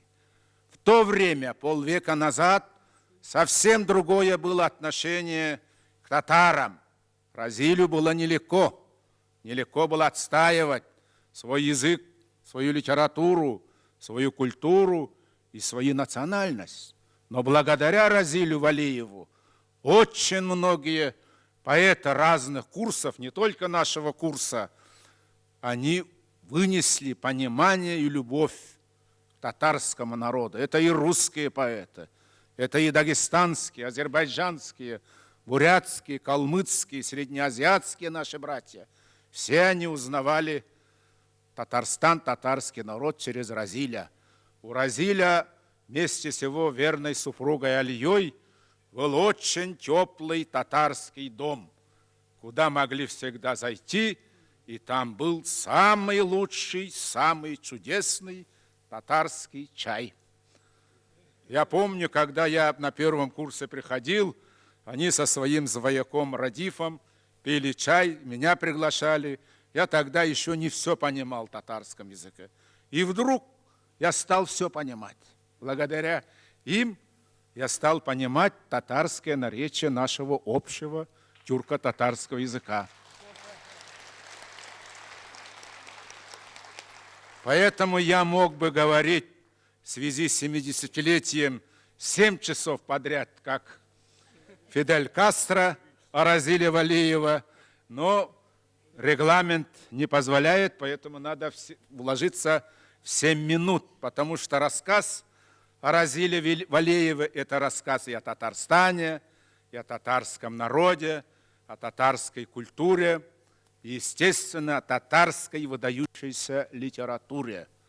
Разиль меня познакомил и с Дертментом, с Накыем Исанбетом, Хади Такташем и с другими великими татарскими поэтами. Это потом, уже с годами, я стал понимать вот это выдающееся значение Разиля Валеева. Мы с ним оказались оба детьми войны, точнее, послевоенными. Его отец, как и мой отец, был фронтовиком. Он рассказывал. И тогда мы еще не знали, что первым над куполом Рейхстага боевой рабочий флаг победы установил татарин Загитов. Официальная версия была другой. Поэтому, дорогой Разиль, я очень счастлив, что сегодня нахожусь на этой сцене со своими друзьями, братьями, и могу тебе сказать эти слова любви, а в твоем лице ко всему твоему народу. Ты относишься к той замечательной плеяде татарских поэтов и писателей, многие из которых сидят здесь, в этом зале, и вы держите ту славную традицию татарской поэзии. Теперь уже, став старейшиной своей литературе, ты и твои коллеги, друзья, вы являетесь связующим звеном между прошлым и будущим татарской литературы, между новой генерацией, воспитываете, пестуете их. И ты работаешь сегодня не официальный, а творческий вечер, поэтому я не буду говорить о твоей традиции, поэтому хочу вручить. Вот это очень важный инструмент. Это камчи. Это не только отгонять мух, комаров. На самом деле этим самым отгоняются злые духи. Духи были благосклонны Разилю. В течение 70 лет это были добрые духи. Но чтоб плохие духи не приставали к тебе, я попрошу другого татарина, Андрея Савича, совершит обряд. Дом дом. Үрүтөрдүбүттен үргүйбетин. Алын өттүбүттен аргийбатын. Эннигер көкөк өннүн. Былыргы бұл жайықтақ жыл бұраман мандатығар. Татарымық, ұлу, поэтығар, Разил Валиевка, ұруй! Айхал! Ұруй! Айхал! Ұруй! Айхал! Айхал! Айхал! Жүз жаш жажа, жүгірік атқа меніп жүр.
Gözükün sayın işine basıp avıl başına çıkar. Gözükün sayın işine basıp avıl başına çıkar.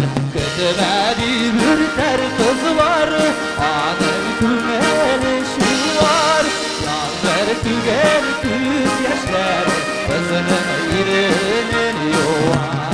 Yanlar tüger küz yaşlar, kızının irinin yuvar.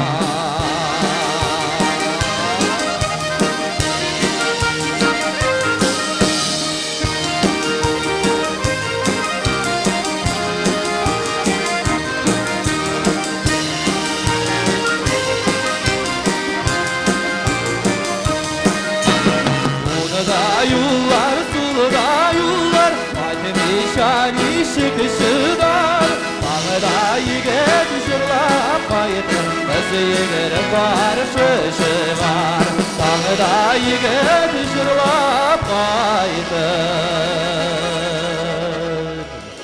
kız yigit barışışı var.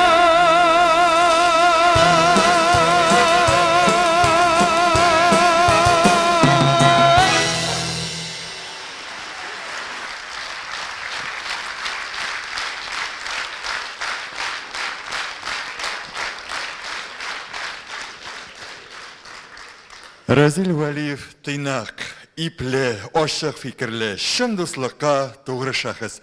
Ул өмірні, тұрмышны, кішілеріні яратып яшый. Қойғына барса да өзіне яңа дуслар таба. Міне юбилей оңайынан дүнияның көп кіна қидғаларынан келген қытылау телеграммаларда шуның ошық мисалы. Разил құрдаш, сіздің юбилейгіз білән ихлас көңілден құтларға рұқсат етігіз. Сіз 70 яшығызға туған халқыбызның сүйіклі улы, танылған әдеп һәм саясатчы болып кірдігіз. Шиғырларыңызны сықланып тыңлыйлар, жырларыңызны яратып жырлыйлар, татар халқының келешегі хақындағы фикірлеріңіз біздің көңіл түрінде урын ала.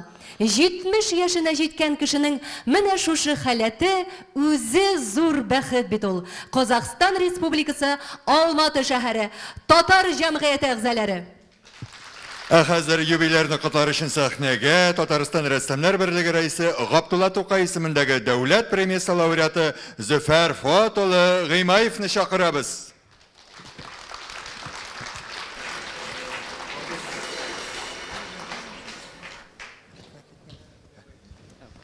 İşte mi?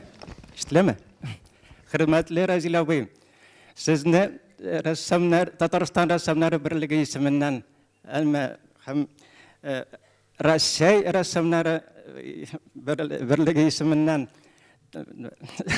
дулкынланам. Менә портретны бүген чыгардык. Менә белмим, ни өчен дулкынланам. Шармы юк микән Разил абыйга дип, шуның өчен дулкынланып басып торам монда. Разил абый бик ярата рәссамнарны. Кашан безгә килә ул безнең күргәзмәләргә караңгы заллар булса, ничектер яктырып булып китә заллар безнең. Разил абый, зур хөрмәт белән, ихтирам белән сезне бу портретымны бүләк итәм сезгә. 4 ярым ай эшләдем.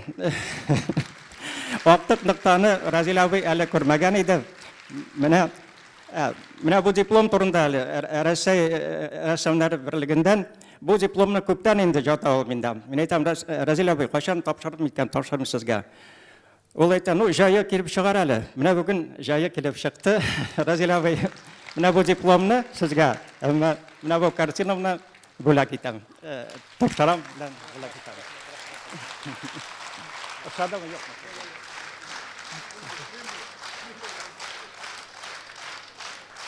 Нәҗип Нәккаш, рәссамнар берлеге әгъзасы. Мин дә котларга килдем, чөнки Разил Вәлиев, Разил әфәнде безнең татар рәссамнарына һәр вакыт хәер-хаклы, теләктәш, һәм безне күзәтеп тора, һәм безгә дәрт, энергия биреп тора. Менә Разил, син 70-не тутырып 80-гә аяк бастың, 80-гә таба аяк атлап бара башладың, һәм Аллаһы Тәгаләгә якыная барасың. Улыгайган сайын кеше Аллаһы Тәгалә якыная. Һәм менә Аллаһы Тәгаләгә якынайтуда иң зур җитәкче ул Коръән. Һәм менә мин сиңа Коръән аятын алып килдем. Синең туры җитәкчең булсын дип. Алхамдулиллах.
Бишек җыры.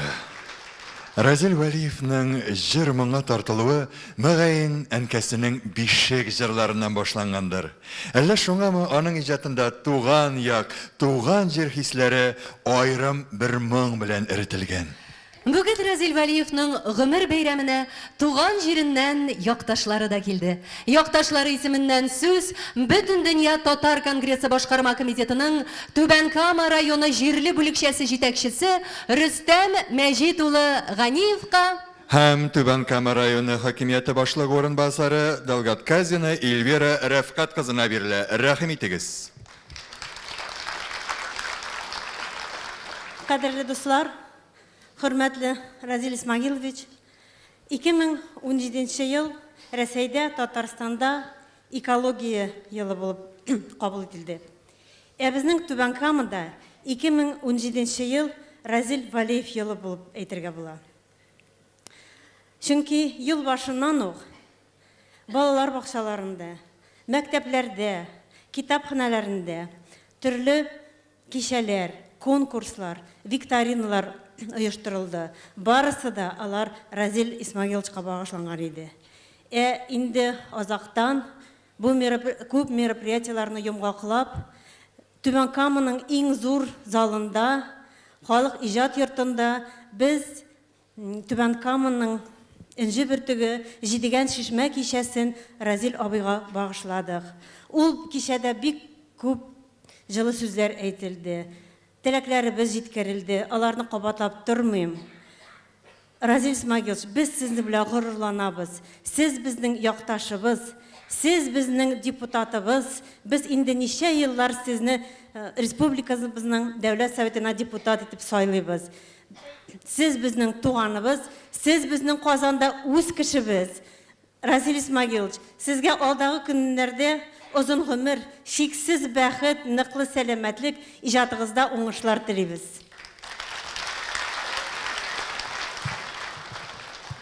Хәерле кич, хөрмәтле милләттәшләребез, казанлыларыбыз һәм шушы кичәнең хуҗасы, күрешебез, авылдашыбыз, якташыбыз, хөрмәтле Разил Исмагил улы Вәлиев. Рөхсәт итегез, без инде Эльвира Рәфкатьне әйтеп китте. Без сезгә килдек монда, казанлыларга баш иеп, рәхмәт әйтергә. Безнең якташыбызны шушылай иттереп, зал тутырып, аны зурлаганыгыз өчен, аның иҗатына сокланып, баш игәнегез өчен без шуңа килдек рәхмәт әйтергә. Зур-зур рәхмәтләребезне белдерәбез, кимең аша безнең гармончыларыбыз белән бергә. Инде шушы кичәне матур иттереп оештырган өчен артистларга, Камал театры хуҗаларына һәм барсасына рәхмәт әйтеп, шушы мәчет рәсемен алып килдек. Аны безнең халык рәссамы Илдус Муртазин ясады. Бу мәчет урынында иске мәчет ие. Аны ремонтлауда Разил Исмагилович опять зур өлеш кертте. Инде жаңа бина төзегәндә шул хәтле зур көчен куйды. Шуның өчен бу кичәне хәтерләтеп, шушы Камал театры бинасында шушы мәчет рәсеме эленеп торса, инде кабат-кабат килгән монда казанлылар шуны күреп, шушы кичәнең сәхифәсен, матурлыгын искә алып, һәм безне Түбән Камаларны, авылдашларны тоже искә алырсыз дип өметләнеп калабыз. Рәхмәт сезгә. Исән-имин булып бергә тату иттереп, шушылай иттереп үзебезнең шәхесләр белән горурлансак, безнең халкыбыз белән горурланабыз дигән сүз. Рәхмәт сезгә. Исән-имин булыгыз. Рәхмәт Инде бу сезгә. чәчәкләрне біз аның хатанына Алия ханымга бирәбез һәм Разил Исмагиловичка. Рәхмәт. Җылы теләкләрегез, хисле сүзләрегез өчен рәхмәт яусын. Хөрмәтле тамашачылар, ышанасызмы, юкмы икән? Җыр моңа бай туган авылы Ташлыкта 200 йортлы авылда 57 баянчы гармунчы бар. Һәм аларның бер дистәсе бүген авылдашларын котларга дип Казанга килделәр.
gidem canım, gidem canım, gidem canım, danı bası koşul sinede uyalap durasın mı minim artıdan koluma sıkar sinede uyalap durasın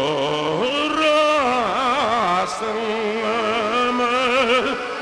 minim arttan koluma sıkar çok dağlarına minne düşerimin yarılattı ömür gizerimin şul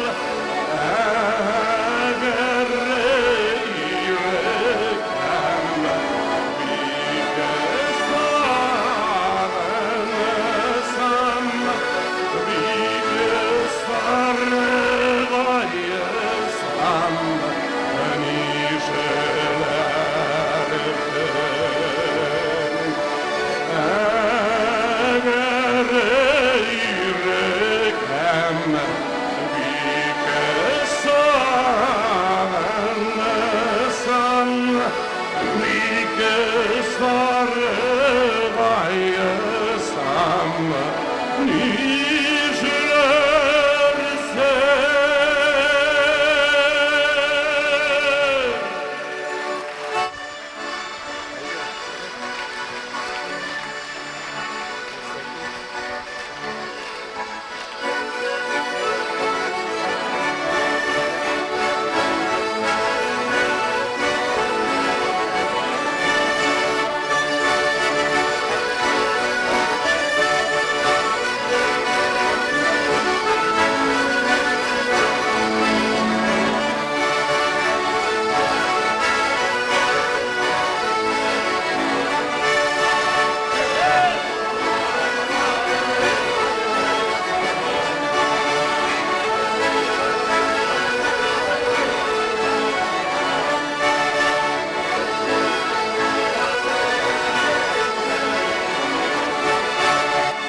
Әфәрин.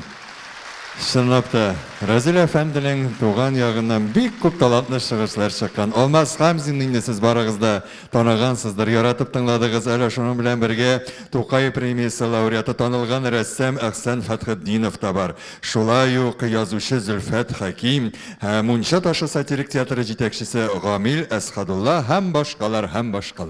Хәзер сәхнәгә Разил Вәлиевнең якташын, Татарстанның халык артисты Рафаэль Сахабиевны чакырабыз.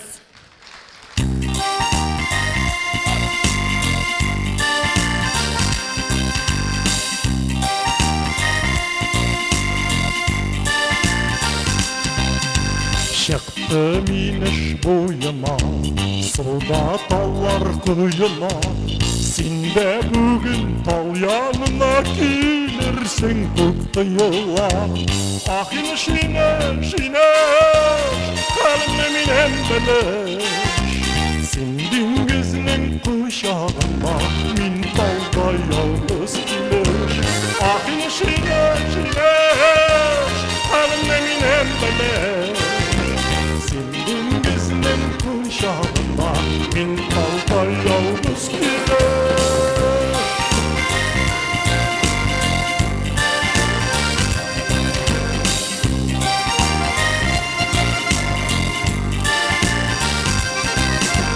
Mallı yine şağışı Talda süyü sağışı, sağışlı tal boylarında күнне yarlar kavuştu.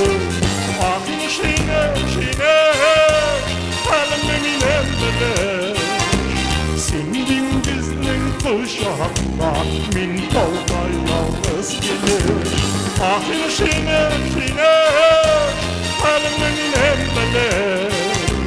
Sendin bizning kuşağında, min talda yalnız gelir.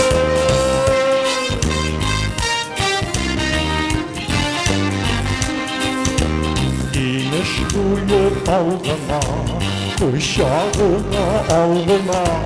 Tallar kala iniş ağa dingiz yağına. Ah şine, halimni minem bilir. Sendin bizning kuşağında, min haman yalnız gelir. Ah şine, halimni minem bilir. Sendin bizning kuşağında, min talda yalnız gelir.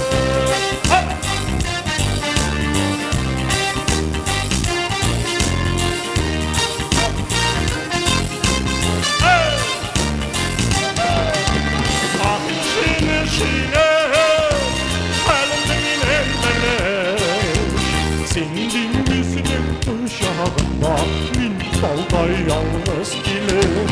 Ahir şine, halimni minem bilir.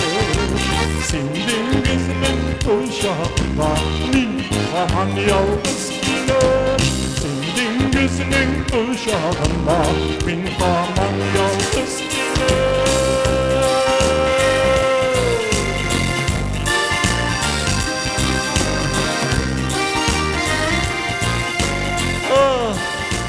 İniş.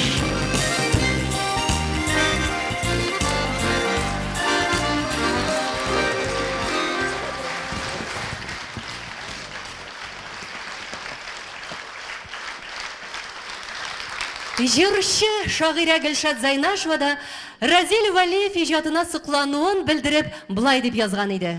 Аның жырларында өз язмышы белән бергә туган ил, ватан, халык язмышы. Ул кеше күңеленең иң саф, иң изге хисләрен халыкчаңның белән үрелдереп бирә. Саф мәхәббәт, шын сөю, тугрылык, дуслык аның мәхәббәт жырларының төп идеалы.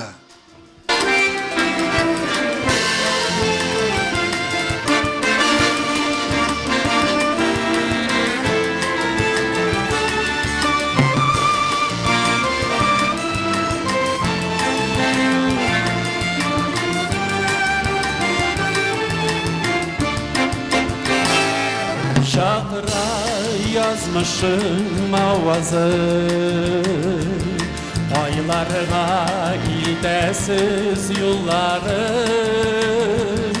Aşkına aldı yaşardından, bəxtə susağan yıllarım.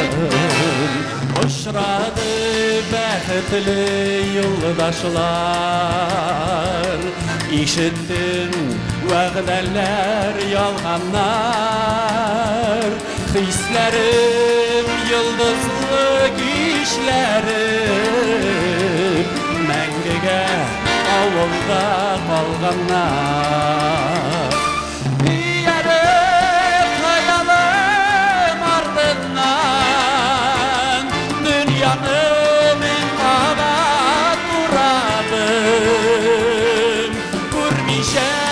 Sizmişə uzanmım, birinci məhəbbət uğramım.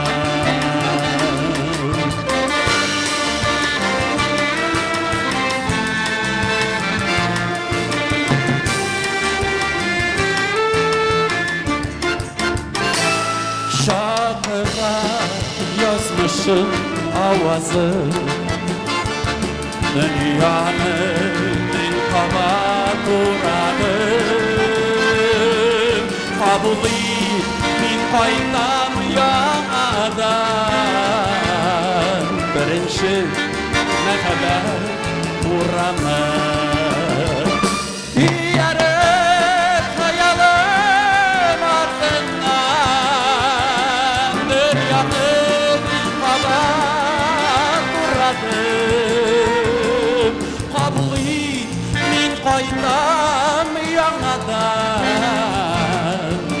birinchi muhabbat uraman.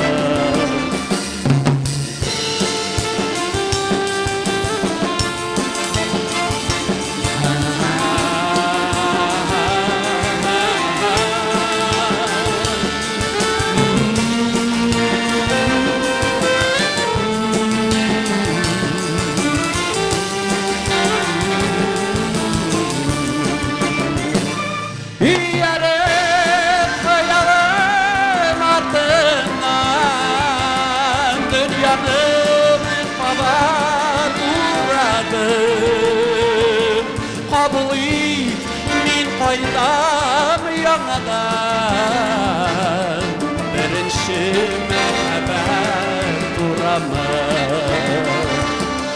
Yarım xayalım ardından dünyamda min qabat uradım. Kabul et, min qaytam yanadan birinchi muhabbat uraman. Kabul et, min qaytam yanadan birinchi muhabbat uraman. Birinchi muhabbat uraman. Birinchi muhabbat uraman.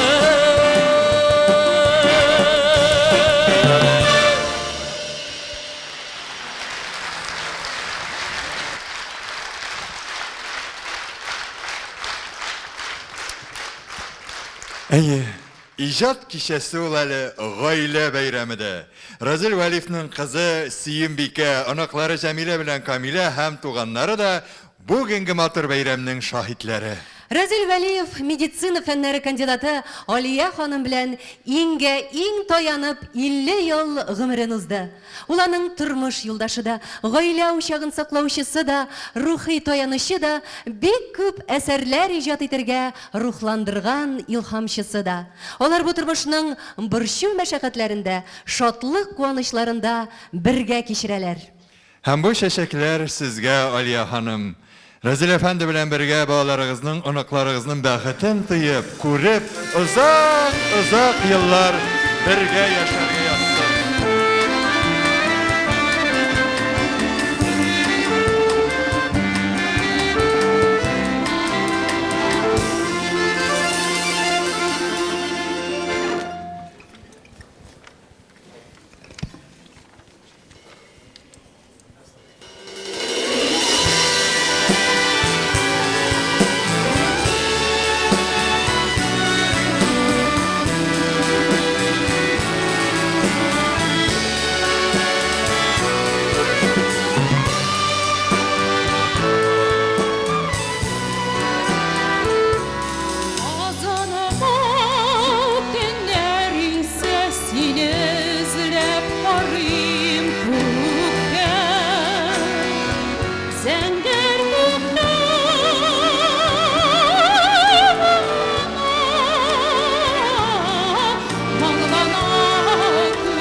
Әйе, шындап та.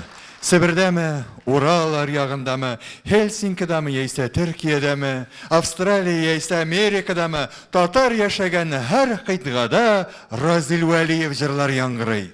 Разил Вәлиевнең бүгенге шатлык, куанычлары белән бөтен дөнья буйлап сибелгән татарлар да уртаклаша. Төркиянең Стамбул шәһәрендә яшәүче хөрмәтле милләттәшебез, күренекле галим профессор Надир Дәүләт тә үзенең видео кытлавын җибәрде. Игътибар экранга. Tugan'ın Razil Efendi bilen uçaşığımızga 27 yıl tuttu. Bu yıllar benim gözümden kino lentaları gibi uzun gider.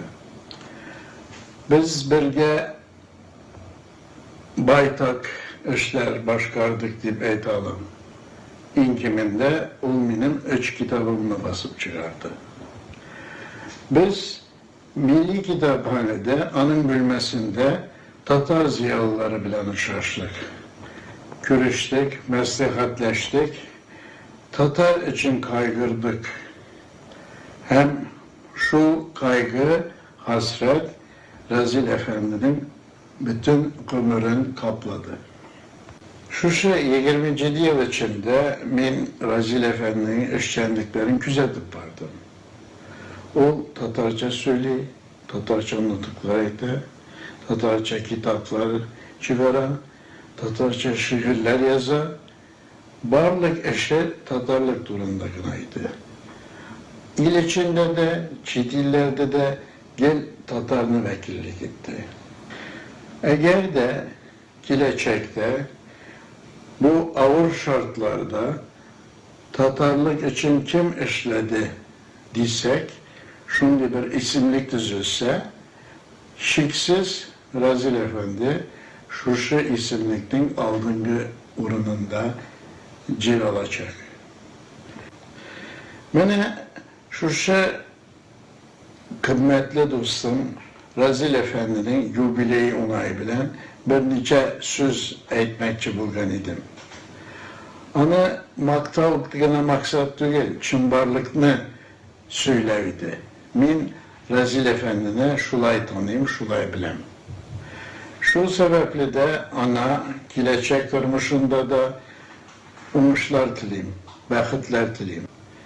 Sizge Irak İstanbul'dan, Tatar diasporasından küp selamlar. İsen sağ kalırsın.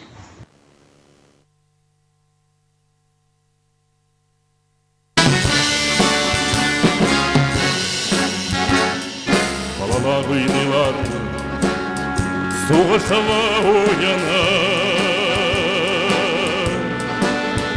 Soğuş yol alırlar, bir uyan. Eminim uyumda, baytmışa kalganlar. 20 milyon 20 milyon Eminem uyumda kaymışa kalganlar 20 milyon 20 milyon Bu dilim ortaydı ağardı şeşleri Dişlerim kalkmadı Tüm uyan alır da Terelterin emmiş 20 milyon 20 milyon Uyan alır da terelterin emmiş 20 milyon 20 milyon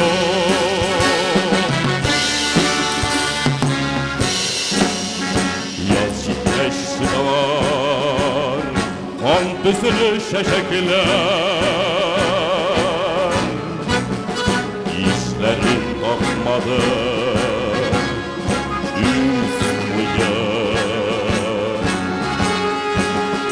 Meydanda ot yana meydanda çiçekler 20 milyon 20 milyon Meydanda ot yana meydanda çiçekler 20 milyon 20 milyon Meydanda ot yana meydanda çiçekler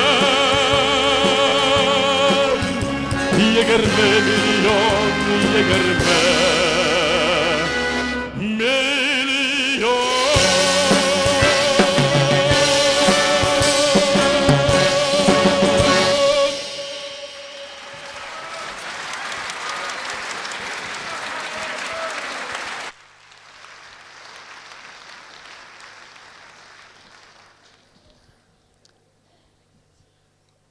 Ыршық тартып, әби жебірләді.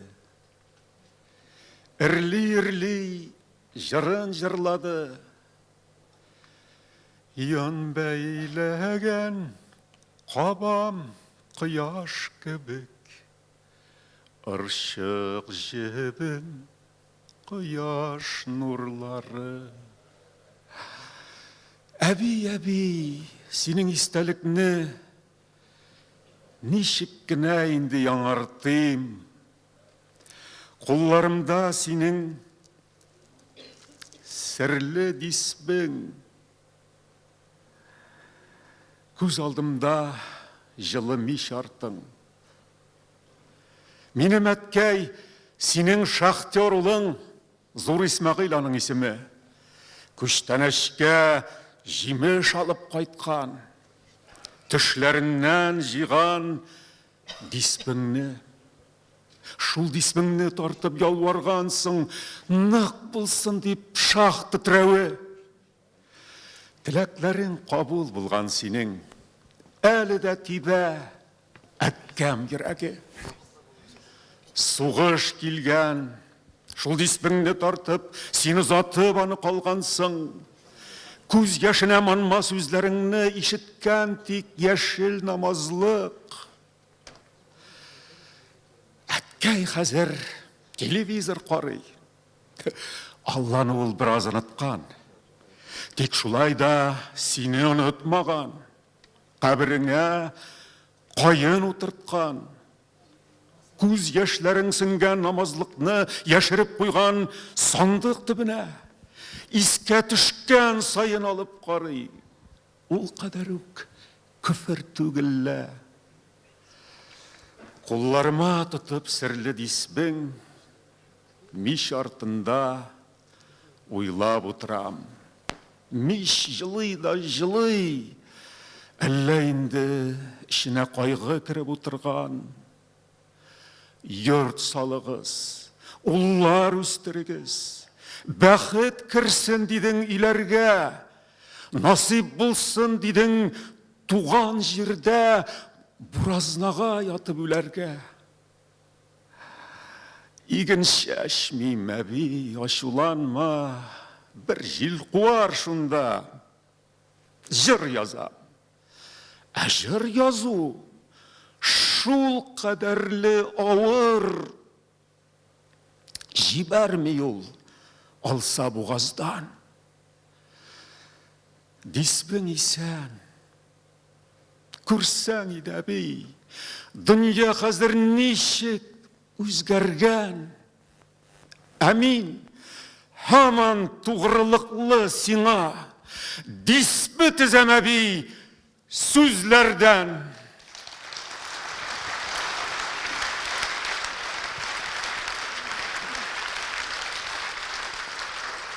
Разил Вәлиев Тукай әйтмешли, кыйып куйган шагыйрь гына түгел, ә бик күп әсәрләре театр сәхнәләренә бара торган менә дигән драматург тәле.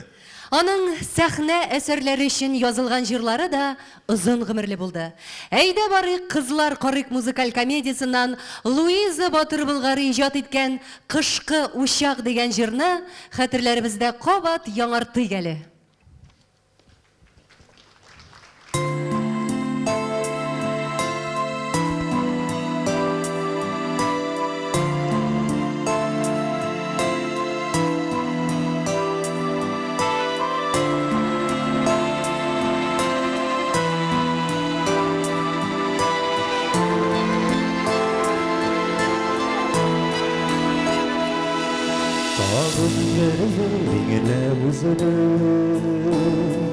Yazmışım romanları Kaygılarını adaştıra Yamayı buranları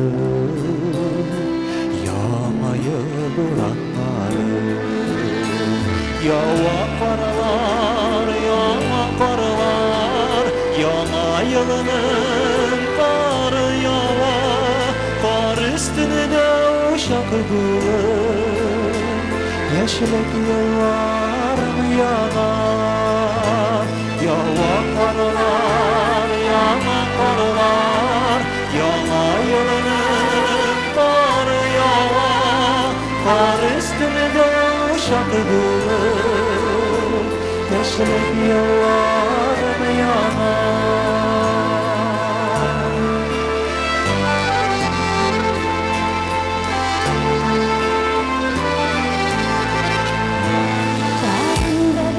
Шаула бузка, буздырып аппақарына Аққар болып ойнап ұша Яңа ел шаттықлары Яңа ел шаттықлары Яңа қарлар, яңа қарлар Яңа елінің бары ява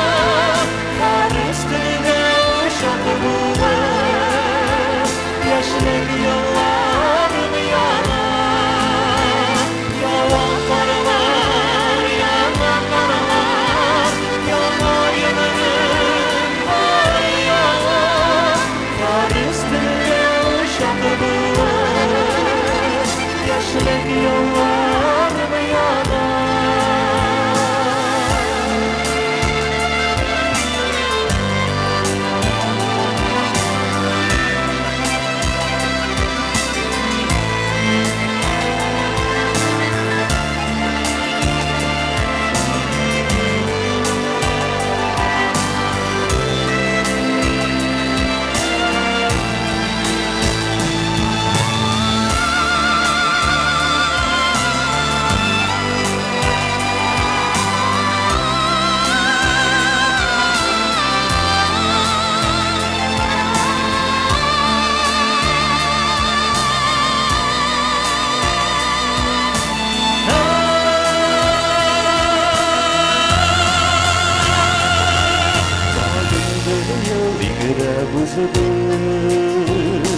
Тихәдер булып калды Атлы кулым җанга иңгән Яңа ел болытлары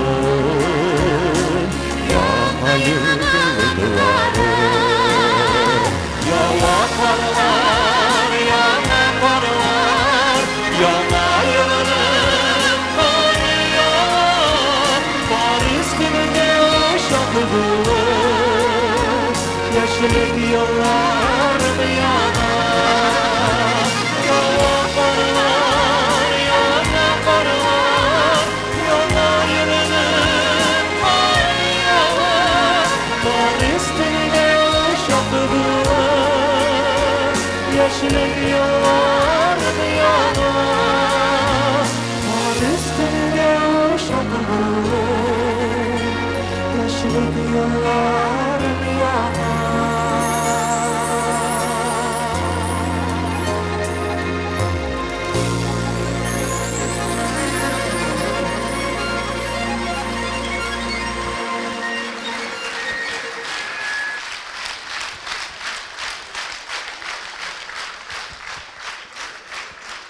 Разил Валиев гаҗәеп затлы, киң күңелле, олы жанлы, шын мәгънәсендә иманлы кеше дип бәяләгән иде язучыны күренекле композиторыбыз Фасил Әхмәтов. Разил Валиевның Фасил Әхмәтов белән бергәләп иҗат иткән Ядкар исемле җырына да тиздән 50 ел тула. Буыннар сынавы аша узган әлеге әсәрне бик күп җырчылар башкарды. Ул җыр бүген дә яңгырый. Бәхетле язмышлы әлеге әсәр Разил Валиевның иҗатташ дусты Фасил Әхмәтов рухына дуга булып барып ирешсен иде.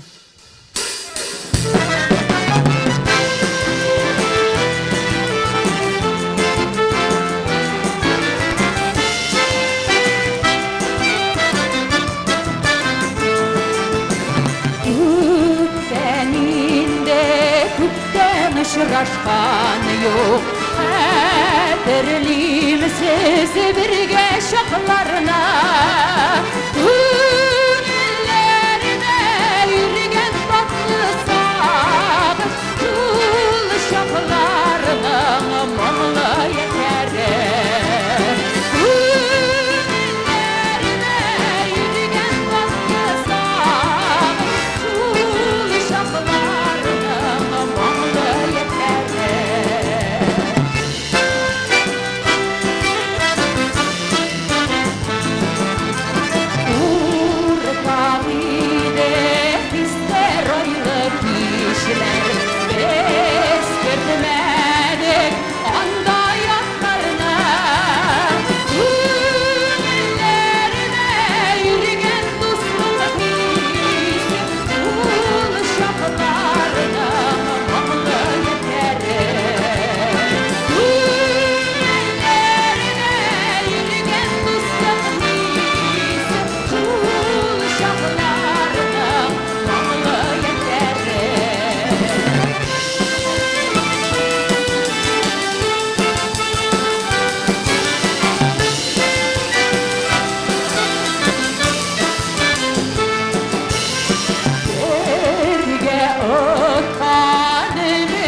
Гүл кабатлап йөрим йөрәгемә. Утым диеп инде сүнгән. Тик шулай да үзем читләп йөрим, качып йөрим синнән. Сынап карыйм инде ничәнче кат ихтыярым көчен. Диңгезләргә барып егылдым мин онытылыр өчен. Кирәк түгел сөю сүзләре дә, кирәк түгел назың. Гөл кайтмаска киткән инде, үткән инде язым. Хыяллар, хыял гыналар, матур сүзләр ялган. Мин дөньяда бер кемгә дә ахры бәхет bir almam. Şeşek tüsüninden tıp baram, üstelimde şiken. Bu karsız kış benim kışım bular. Kara kışlar jitken. Dik yüreğim razı tugul bir de minnen yesinden. Niye deyip şitlep yürümimiş, koşup yürümsinden. Nişlergesim, kızның бар sağışı benim canğa indi. Көңіліме hazır baklık gerek, min kartlıkta indi. Kütmegende üzün işradın sin, dili yürek haklı. Sözlerimne kiri olam indi. Min yüreğim yaklı. Tışavlangan hisler, yürek sizge, yürek olsa azar. Yukka mı her yıl sayın jirde, qabatlana yazlar.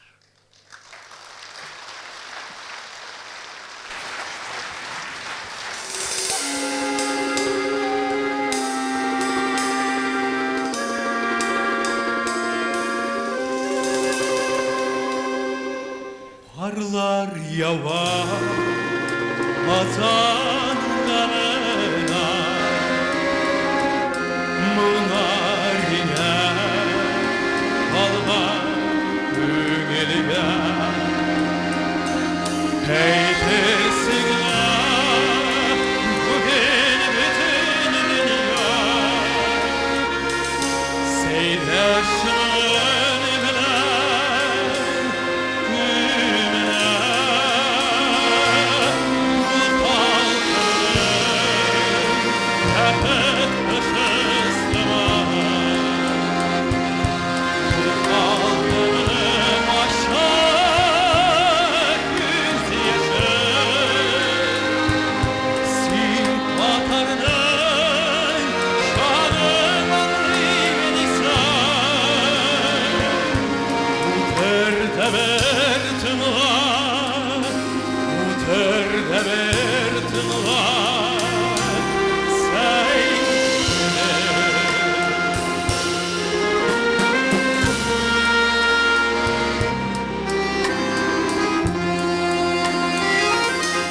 Hazan küge ana bulut sarılar, Sevim kuşlar alan adına.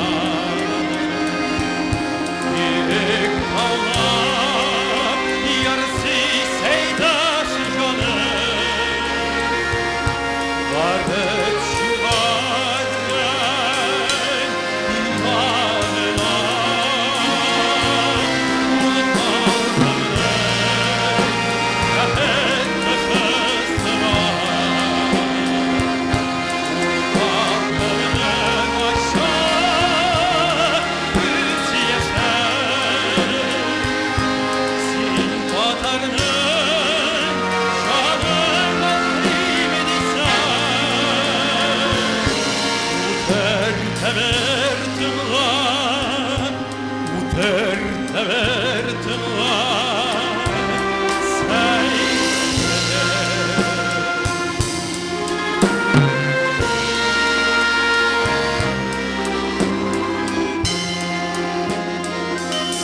Seydeş mına biten gelir, şanın bile her bir vatanına. İlgen siyah diri seyder, atarın kanı.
haber tınla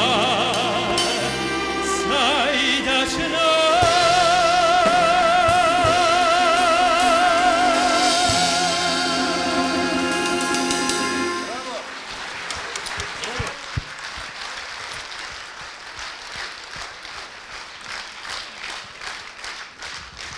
Әйе, ғұмыр ұза, жанға яқын достар, ките тұры. Әлі мұндан 5 ел элек кенә Разил Вәлиевнең иң яқын, тугры дусты Туфан ага Миңнуллин шушы менә театр сәхнәсендә, без басып торган сәхнәдә Разил Вәлиевнең юбилей кичәсендә чыгыш ясап, каләмдәше хакында бик кызыклы хатирәләре белән уртаклашкан иде. Инде Туфан ага да бакыйлыкка күчте. Әйдәгез, шул көннәргә кабат кайтып, юбилярыбыз хакындагы кызыклы хәлләрне хәтерләребездә кабат яңартыйк әле. Әдәбиятыбыз классиклары Туфан Миңнуллин белән Марсель Галиев без белгән һәм без белмәгән Разил Вәлиев турында гәп коралар. Игътибар экранга. Менә Разил турында үземнең белгәннәремне, үзем уйлаганнарымны сөйлим әле. Мин барыбер күләргә җыенмыйм. Минем язучылардан тапкырлыгы бик ошый. Менә син бик тапкыр кеше, шуңа күрә мин сине яратам. Аннан соң безнең язучылардан Илдар Юзеев бар, гаҗәеп тапкыр кеше.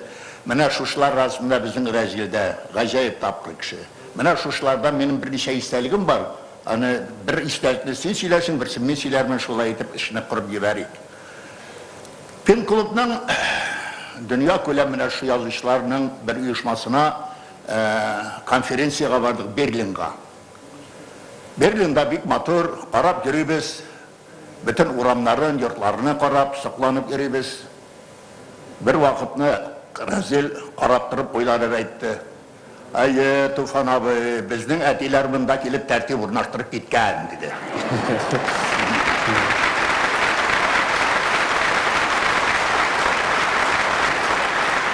Ул Берлинга баруыбызны яхшы хәтерлим. Разилне көтәбез, Фәрит Хәйруллович көтә, мин көтәм, семьясы көтә. Юк, кайтмый да кайтмый бу. Эшләргә кирәк тинде. Шуңа бик узак тораш кайтты. Мен нишә булай узак бердегез. Соң Туфан абый самолетка утырмау аркасында Берлинга җыю йөреп кайттык. Мин бит инде бер 20 еллап депутат булып торам. 20 елдан артыграк торган. Ләкин бер кайчанда мен регламентны укыганым юк. Бер тәртипне белмим. Нишләргә тиешле депутатлар? Теләсә кай вакытта кычкырам, теләсә кай вакытта чыгып сөйлим, Фәрит Хәйрулловичтың ачуы килә. Туфан Абдуллович, регламент дигән нәрсә бар бит инде. Мин барыбер белмим бит. Шуннан соң инде кай вакытта бик күңелсез булып китә. Кызыксыз сөйләшүләр, чыгышлар була. Мин йокым сорап китәм. Йокым сорап китәм дә бер вакытта Разил әйтә, Туфан абый шишенеп ятты.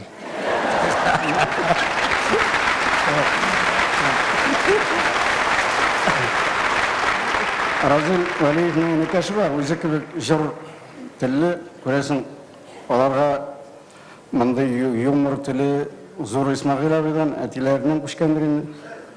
Бұлар бір мұннан 40 еллары даш салып яталар екен дейді. Васильевда бар еді. Атна бойы қайтмағандар Қазанға, шуна әнеке шайты екен. Абай қайтып келейік, Қазанға қайтып келейік. Радио жоқ, телевизор жоқ, гәжет оқымайбыз. Ну что дейм ана бет, ошарыңа бар, сандуғашлар саурап тұра, хавай бет, сиңа не жетмей. Абай қайтайық, суғыш мазар башланғандыр да, bütün dosyalar orada medalli bulacak, bir нәрсесі тұрып қаламыз дейді. Mana көрген көргәзмәдәйім, Разилның әлдейінде медальлары бар екен бе? Бар, Аллаға шүкір бар. Көрсетпеген еді. Мен бит, Марсель беләсің, мен бик тәртипсіз кіші бит. Мен бір қашанда қазна ішінде ішлемәдім. Her вакыт ижад белән шөгыльләндем, менә бу депутатлыкка сайланғаштан мені даими эшләүче депутат дип безнең комитетта Разилнең урынбасары итеп куйдылар. Мен инде үземчә йөри беләм. Разил бик тәртипле кеше. Ул барсын да белә, bütün законнарны укыган. Мен оқыған законлардың енді ол 10 мәртебе көбірек оқыған. Bir vaqtda men ya so'nga qolam, idora bu komitet o'tirishina, ya butunlay kelmay qolam. Razilbek yaxshisimi endi? Tufon abi sen narsa bo'la yurishing deb. Tegi начальникларsa meni chaqirib sugarga yaxshisimi? Все-таки men bit klassik.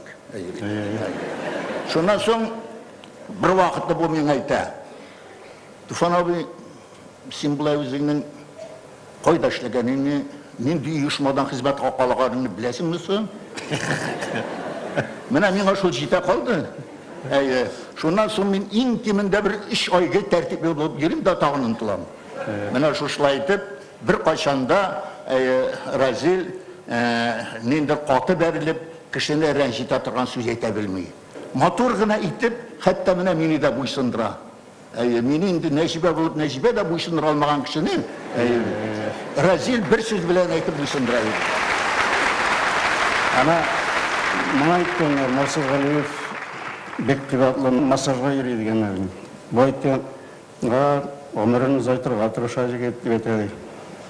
Мен әлі бір шыла орайым, соңғы елға бізді кім затырмай екен, қазір көңілім тыныш деп етеді. Razil'de insanlık sağlık dileyim. Gelecekte de birge yaşarga yazsın. Siz eliminle yaşlar, Yıldar Yüzeyif etmişti, eti bitine 50 dola başladı deyip.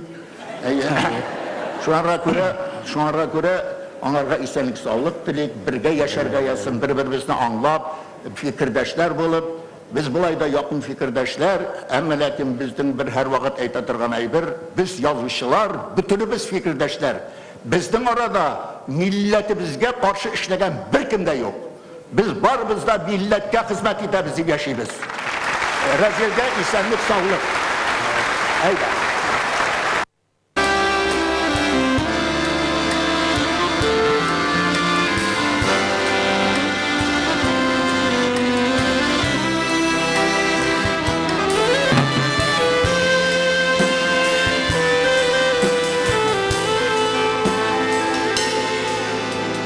Muhabbetten ümit üzgen şahta senin bilen iyice kavuştum.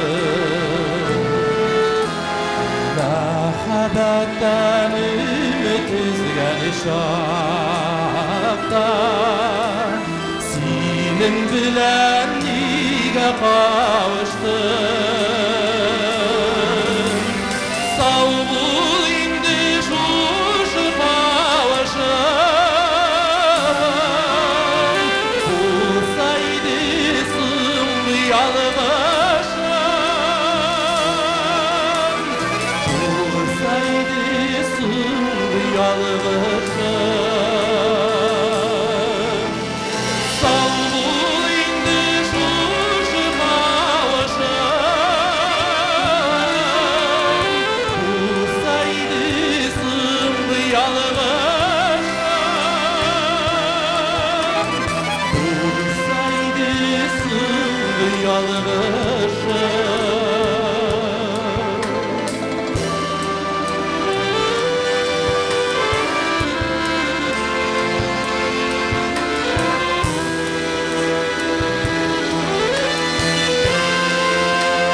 Ben orta payımı yüreğime nur takıyanlar Bağıştırmayı nur takmayı yüreğime nur takıyanlar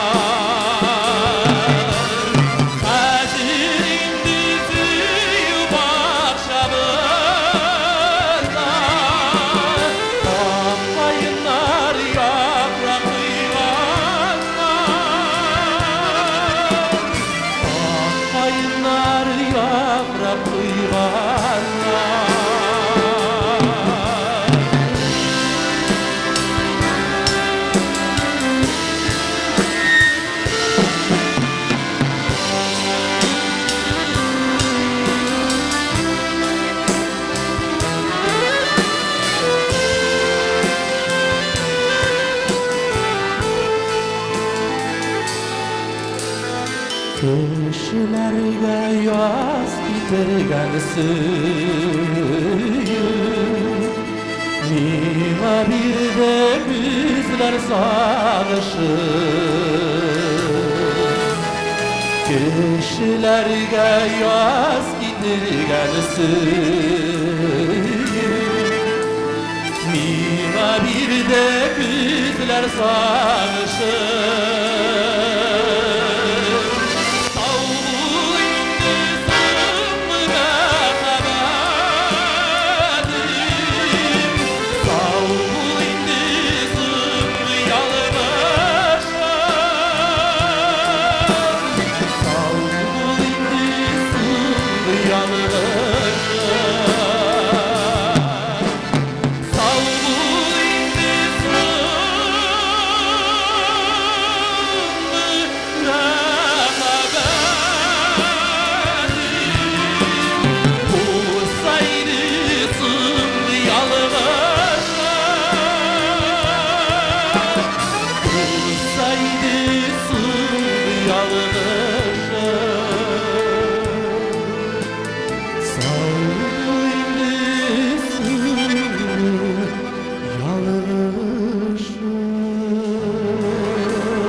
Bugün bizning kecha davomida Qozon shahar filarmoniyasining Qozon Nuri xalq musiqa o'yin qirollar orkestri bo'ldi. Orkestrning san'at yetakchisi ham dirijori Tataristonning atqazangan artisti Rasim Ilyasov. Sizga kuchli olqishlar.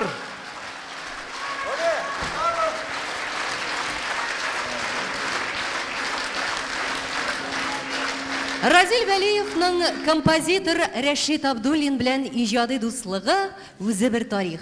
Аларны төсле җыр таныштыра. Ул вакытта армиядә Казанда хезмәт итүче Рәшит Абдуллин Ялкын журналы редакциясенә килеп, Разилгә әзер көен уйнап күрсәтә. Көе традицион калыпта түгел иде. Сүз язуы кыен булды дип искә ала шагыйрь бу хакта. Озак еллар дәвам иткән иҗади дуслык бик күп җырларга талмас канатлар куя. Әйдәгез инде хәзер менә шул җырны тыңлап үтик. Бәйрәм сәхнәсендә Татарстанның һәм Россиянең халык артисты Ринат Ибраһимов.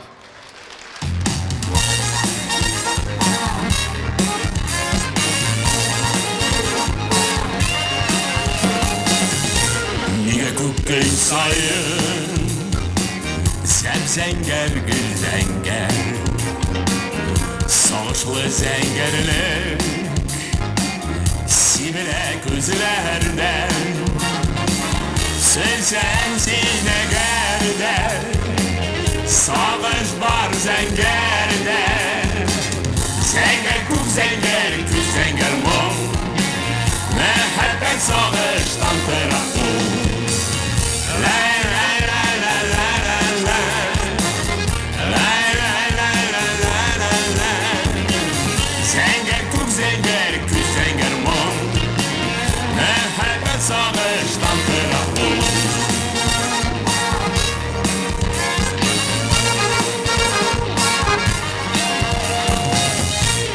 Ton terroir Alsılsın gıyası Donlardan iyisin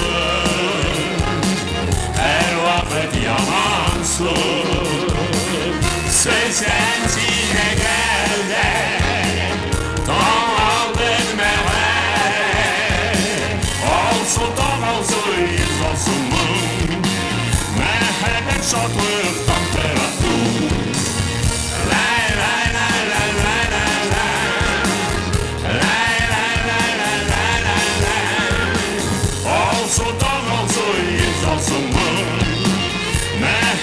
Şatlıktan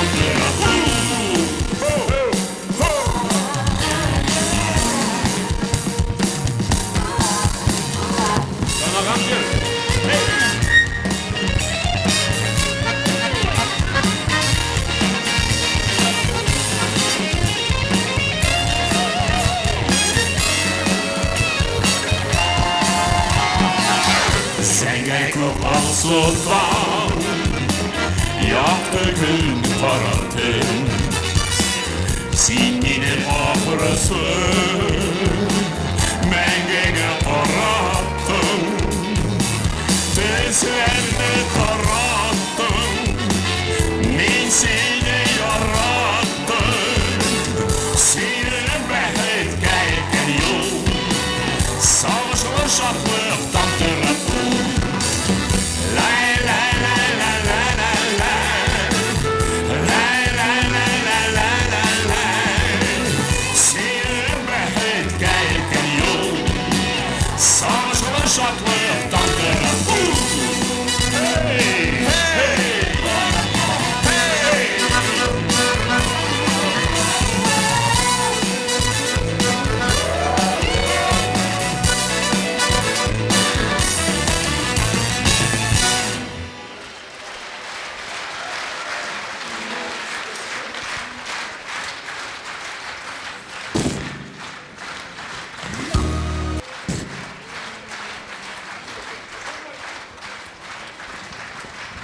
hey Siz matur kızlar, Hazan var, Türkmenistan kızları. Rahmet bek zor, da koyar. Bek zor rahmet, da koy bular. Rahmet. Ana bu yerine yaralanda men de ya o vaqtda bir neçe 28 mi 29 yaş bo'lgan. Әледе Разин шундай кичкенеге яшьлек энергиясе бар. Аларга телим шулай зокырак безне бергә шулай тормышта барып, мотор итеп шигырьләрне язарга телим. Кайда күрим, кайда утыра, кайда безнең юбилейләрне анда. Нахардан бер җырлым. Ул да Рашида белән ки язылган. Рашида белән анда бар сүзләр шундай. Бер мәхәббәт табар өчен бер гомер җитәр микән? Разил Валиев аның янында бер кеше утыра. Ответ на этот вопрос. Бәрәмле сезне. Сөрләрем.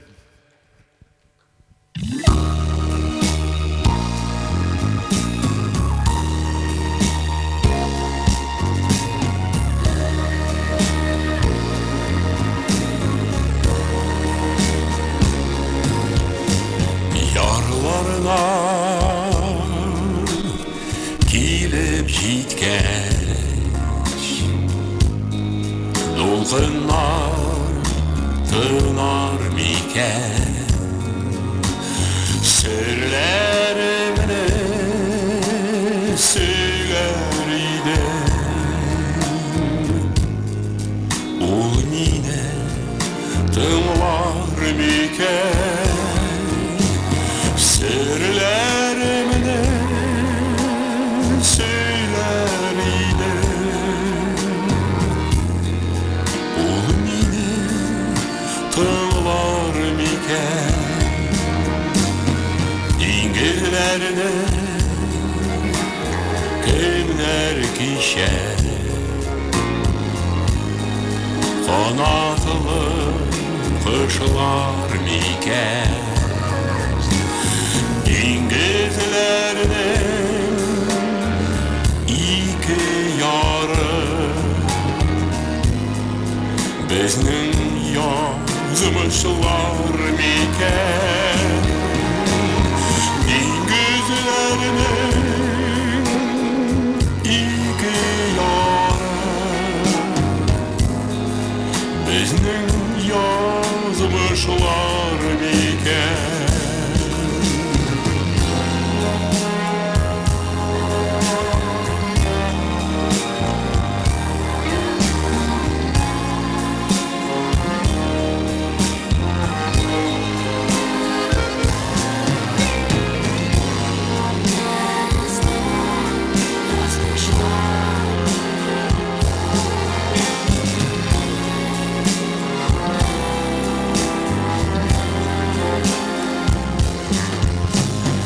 İngilizlerde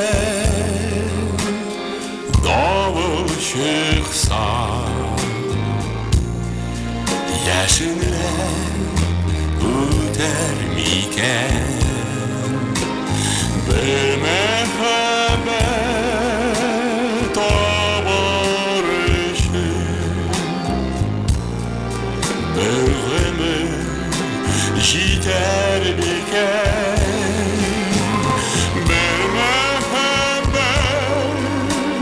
barışı bir ömür yeter miken bir muhabbet barışı bir ömür yeter miken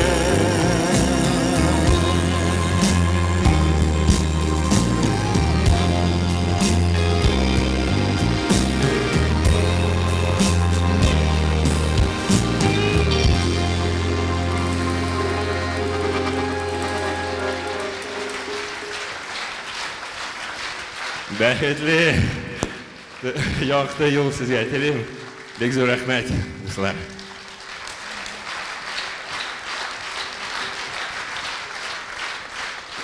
Разил Валиев белән Венера Ганиеваның иҗади дуслыгы аерым игътибарга лаек. Разил Валиев шигырьләренә иҗат ителгән дистәдән артык җыр халык күңелендә нәкъ менә Венера Ганиева башкаруында урын алды. Аларның күбесе хәтта җыр сәнгатебезнең алтын хәзинәсенә әверелде. Бәйрәм сәхнәсендә Россиянең һәм Татарстанның халык артисты, республикабызның Габдулла Тукай исемендәге дәүләт премиясе лауреаты Венера Ганиева.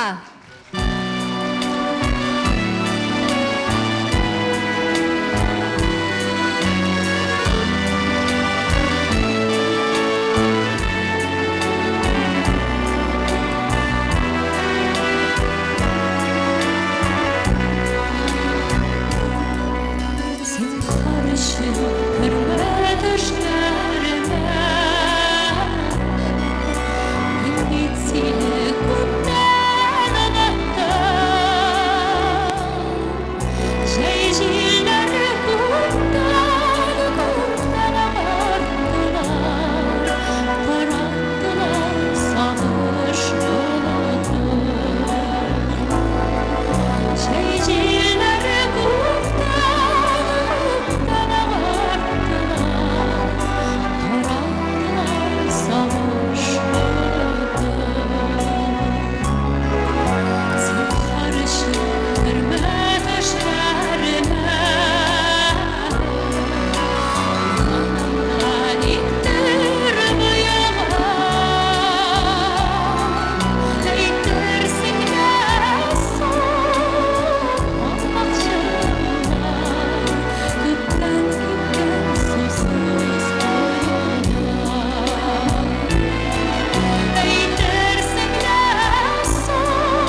Zinhar için kırma düşlerime Benim günler düşene Suyum hazır barlar yanına Yaşın hazır düşene Suyum hazır barlar yanına Yaşın hazır düşümde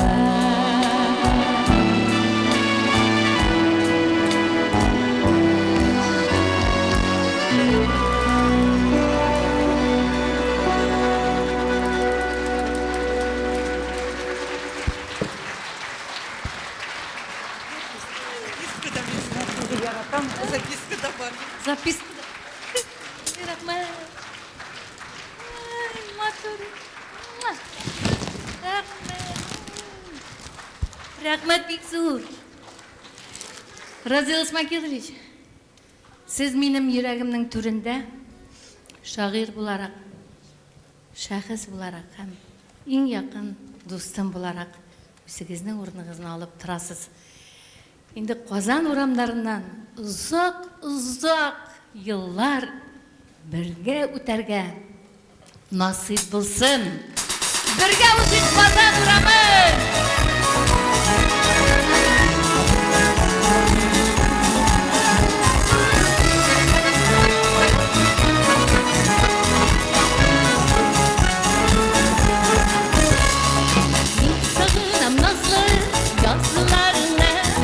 Yazlarda men xiyol quraman Yazlarda men maqsadimizlar Men yuragim Qozon uraman Men Qozonda seni izlab topdim Men Qozonda baxtli yuragim Birga o'zing yoqmish suratlarim Birga o'zing Qozon uraman Men Qozonda seni izlab topdim Men Qozonda baxtli yuragim Birga o'zing yoqmish suratlarim Birga o'zing Qozon uraman Men tog'inam uzun qishlarini Ko'nglimga tushab uraman Uramlarda seni izli Men yuragim Qozon uraman Men Qozonda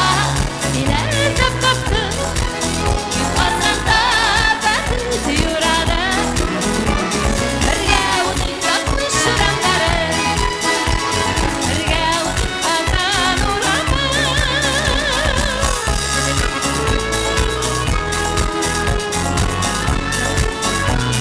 Bu alkışlar sizga Rasul Ismagilovich. Ura!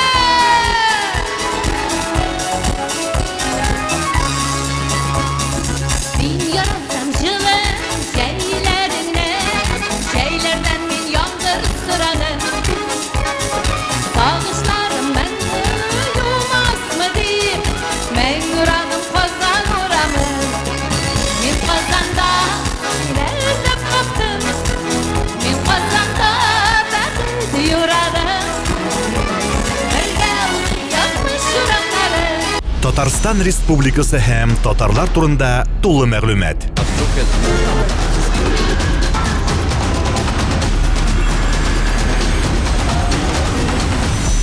Татар информ мәгълүмат агентлыгы